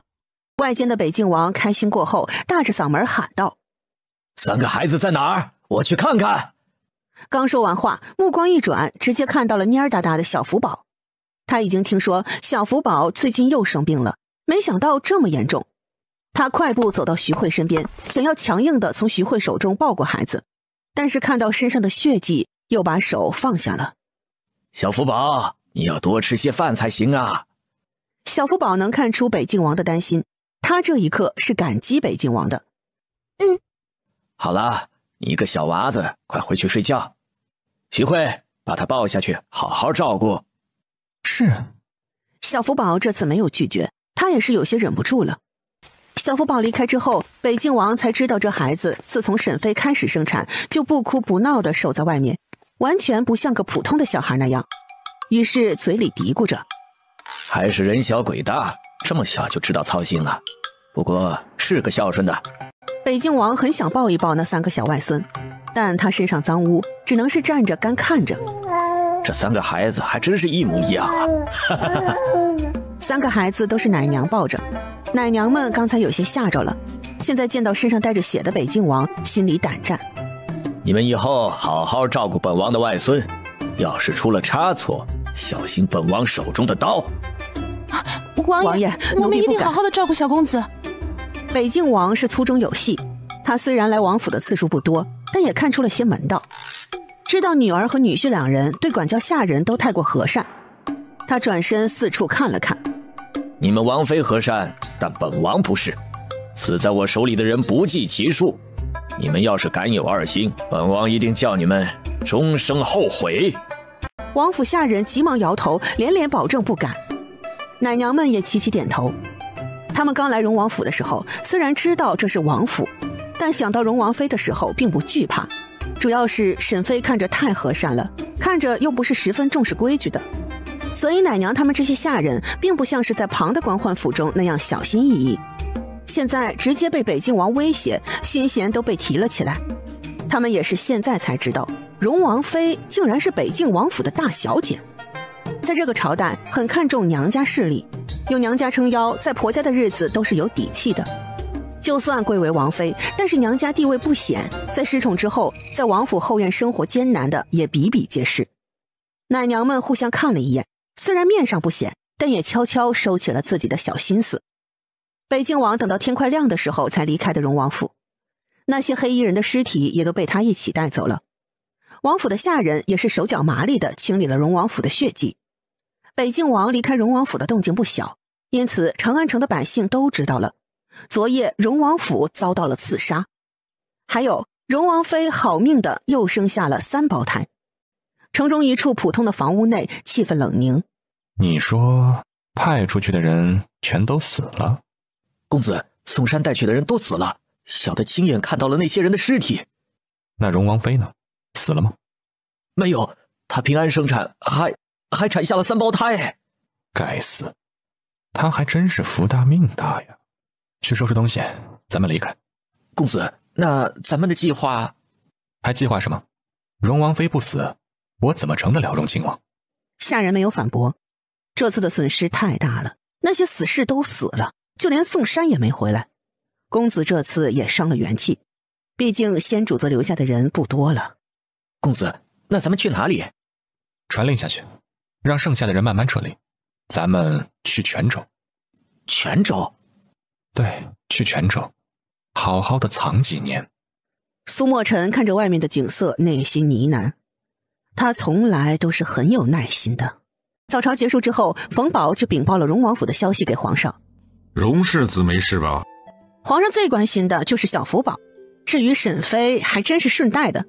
其他人怎么样？皇上，王府只损失了几名护卫，世子和荣王妃都无事。荣王妃在半夜时分生了3个小公子。3个？是，听说是3个一模一样的小公子呢，而且和荣世子都有些像呢，尤其是眼睛一模一样。皇上撇了撇嘴，他们楚家人的眼睛都很像的。那些贼人的消息，萧山查到了吗？皇上，那些贼人都是死士，人全都死了，没有活口。皇上轻轻地敲击桌面，想到乔山曾经的禀报，看来沈氏的猜测还真对，有个第三方的势力在暗中窥视他们楚家江山。荣王府御赐显然不是老三的手笔，他现在自己都自顾不暇了，看来是有人想要看到他和老三争斗，好坐收渔翁之利呀。吩咐下去，好好的查一查袭击荣王府的人是哪一方的势力，还有封锁城门，挨家挨户的搜，有可疑的人全部都抓起来。是，陛下。冯宝脚步匆匆地离开了，皇上则是在沉思要不要去看看小福宝。皇上已经接到了御林军的消息，益州王和他那几千的府兵已经被御林军擒拿，至于要不要处死益州王，皇上犹豫不定。私心讲，他想立即杀了益州王，可是小福宝不仅是小福宝，皇上不得不顾及他的感受。益州王这次来京城真的是给葛太妃奔丧的，真不是来和皇上决一死战的，因此藏在益州的人马根本就没有带到长安城。益州王被苏墨尘阴了一把，贸然袭击了太子和2个王爷，也让益州王措手不及。就算是给益州那边发送消息，让藏匿的军队全都出动，可是也来不及救他，他离长安城太近了。此时益州王被五花大绑地关在了囚车里，王府的府兵也全都被绑着跟着队伍前进。动作快些，我们要尽快回长安。太子这次受了轻伤，所以范志忠的心里也是焦急，要是太子有任何意外，都不是他能担待的。此时太子的马车里不仅有受伤的太子，还有益州王府的小世子楚玉红，不过他也受伤了。太子殿下，我父王这次也是受了无妄之灾，他是受了苏先生的算计。楚玉红语带恳求地看着太子，直到看到太子那似笑非笑的眼神，才坦然开口：我承认我父王一直都有心思，但他也只是想想，不敢实施，否则也不会选在这个最差的时机。哦，那你说什么时候是最好的时机？楚玉红知道他们益州王府算是完了，最好的结果是能留下一命。要是皇上狠心一点，他们益州王府全府上下或许都得死。更何况父王在最后关头眼见要失败了，还想拉着太子这个侄子当垫背。要不是他及时出现救了太子，他也不能好好的坐在马车里和太子说话。最好的时机当然是唐国公造反之时，那时候黄伯父昏迷，朝廷也是腹背受敌，还有东西突厥的侵袭。益州距离长安很近，只要我父王有决断，从益州发兵，快马急行军，不出5日，大军也到了长安都城。太子面容不动，但内心是震惊不已。他这个堂弟才8岁吧，竟然有这份能耐，这份眼力。太子想到自己监国的时候被朝臣吓住了，要不是有小福宝镇着，他恐怕会闹出更多的笑话。还有那时候要不是小福宝及时惩罚了4王，恐怕那时候藩王真会蠢蠢欲动。而益州确实是距离长安最近的，也是最容易成功的。太子，我说的都是真的，我父王是有贼心没贼胆，那么好的时机他都没动，怎么会在祖母出殡的时机动手？这次真的是苏先生假传父王的命令。苏先生是谁？苏先生是我父王的幕僚，我父王很信任这个苏先生的，他是个经常给我父王出谋划策的人。哦，那现在那苏先生呢？这次也一起来长安了？一起来了，但现在人消失了，而且我发现我们王府中的府兵也消失了一些人。我猜那些人都是苏先生的人。苏先生这人一定有阴谋，他潜伏在我父王身边，挑拨父王和黄伯父的关系，一看就是包藏祸心。我父王虽然和黄伯父偶有意见，但到底是亲兄弟，打折骨头还连着筋呢。要不是总有这些小人在我父王身边挑拨，我父王也不会有那么多的小心思。太子哥哥，我父王这人就是个傻的。看到太子不相信的眼神，楚玉红极力辩解：真的，他自己没有主见，非常容易被人误导。太子完全没注意到楚玉红对他的称呼由最开始的太子殿下到太子哥哥的转变，这关系还真是越靠越近呢。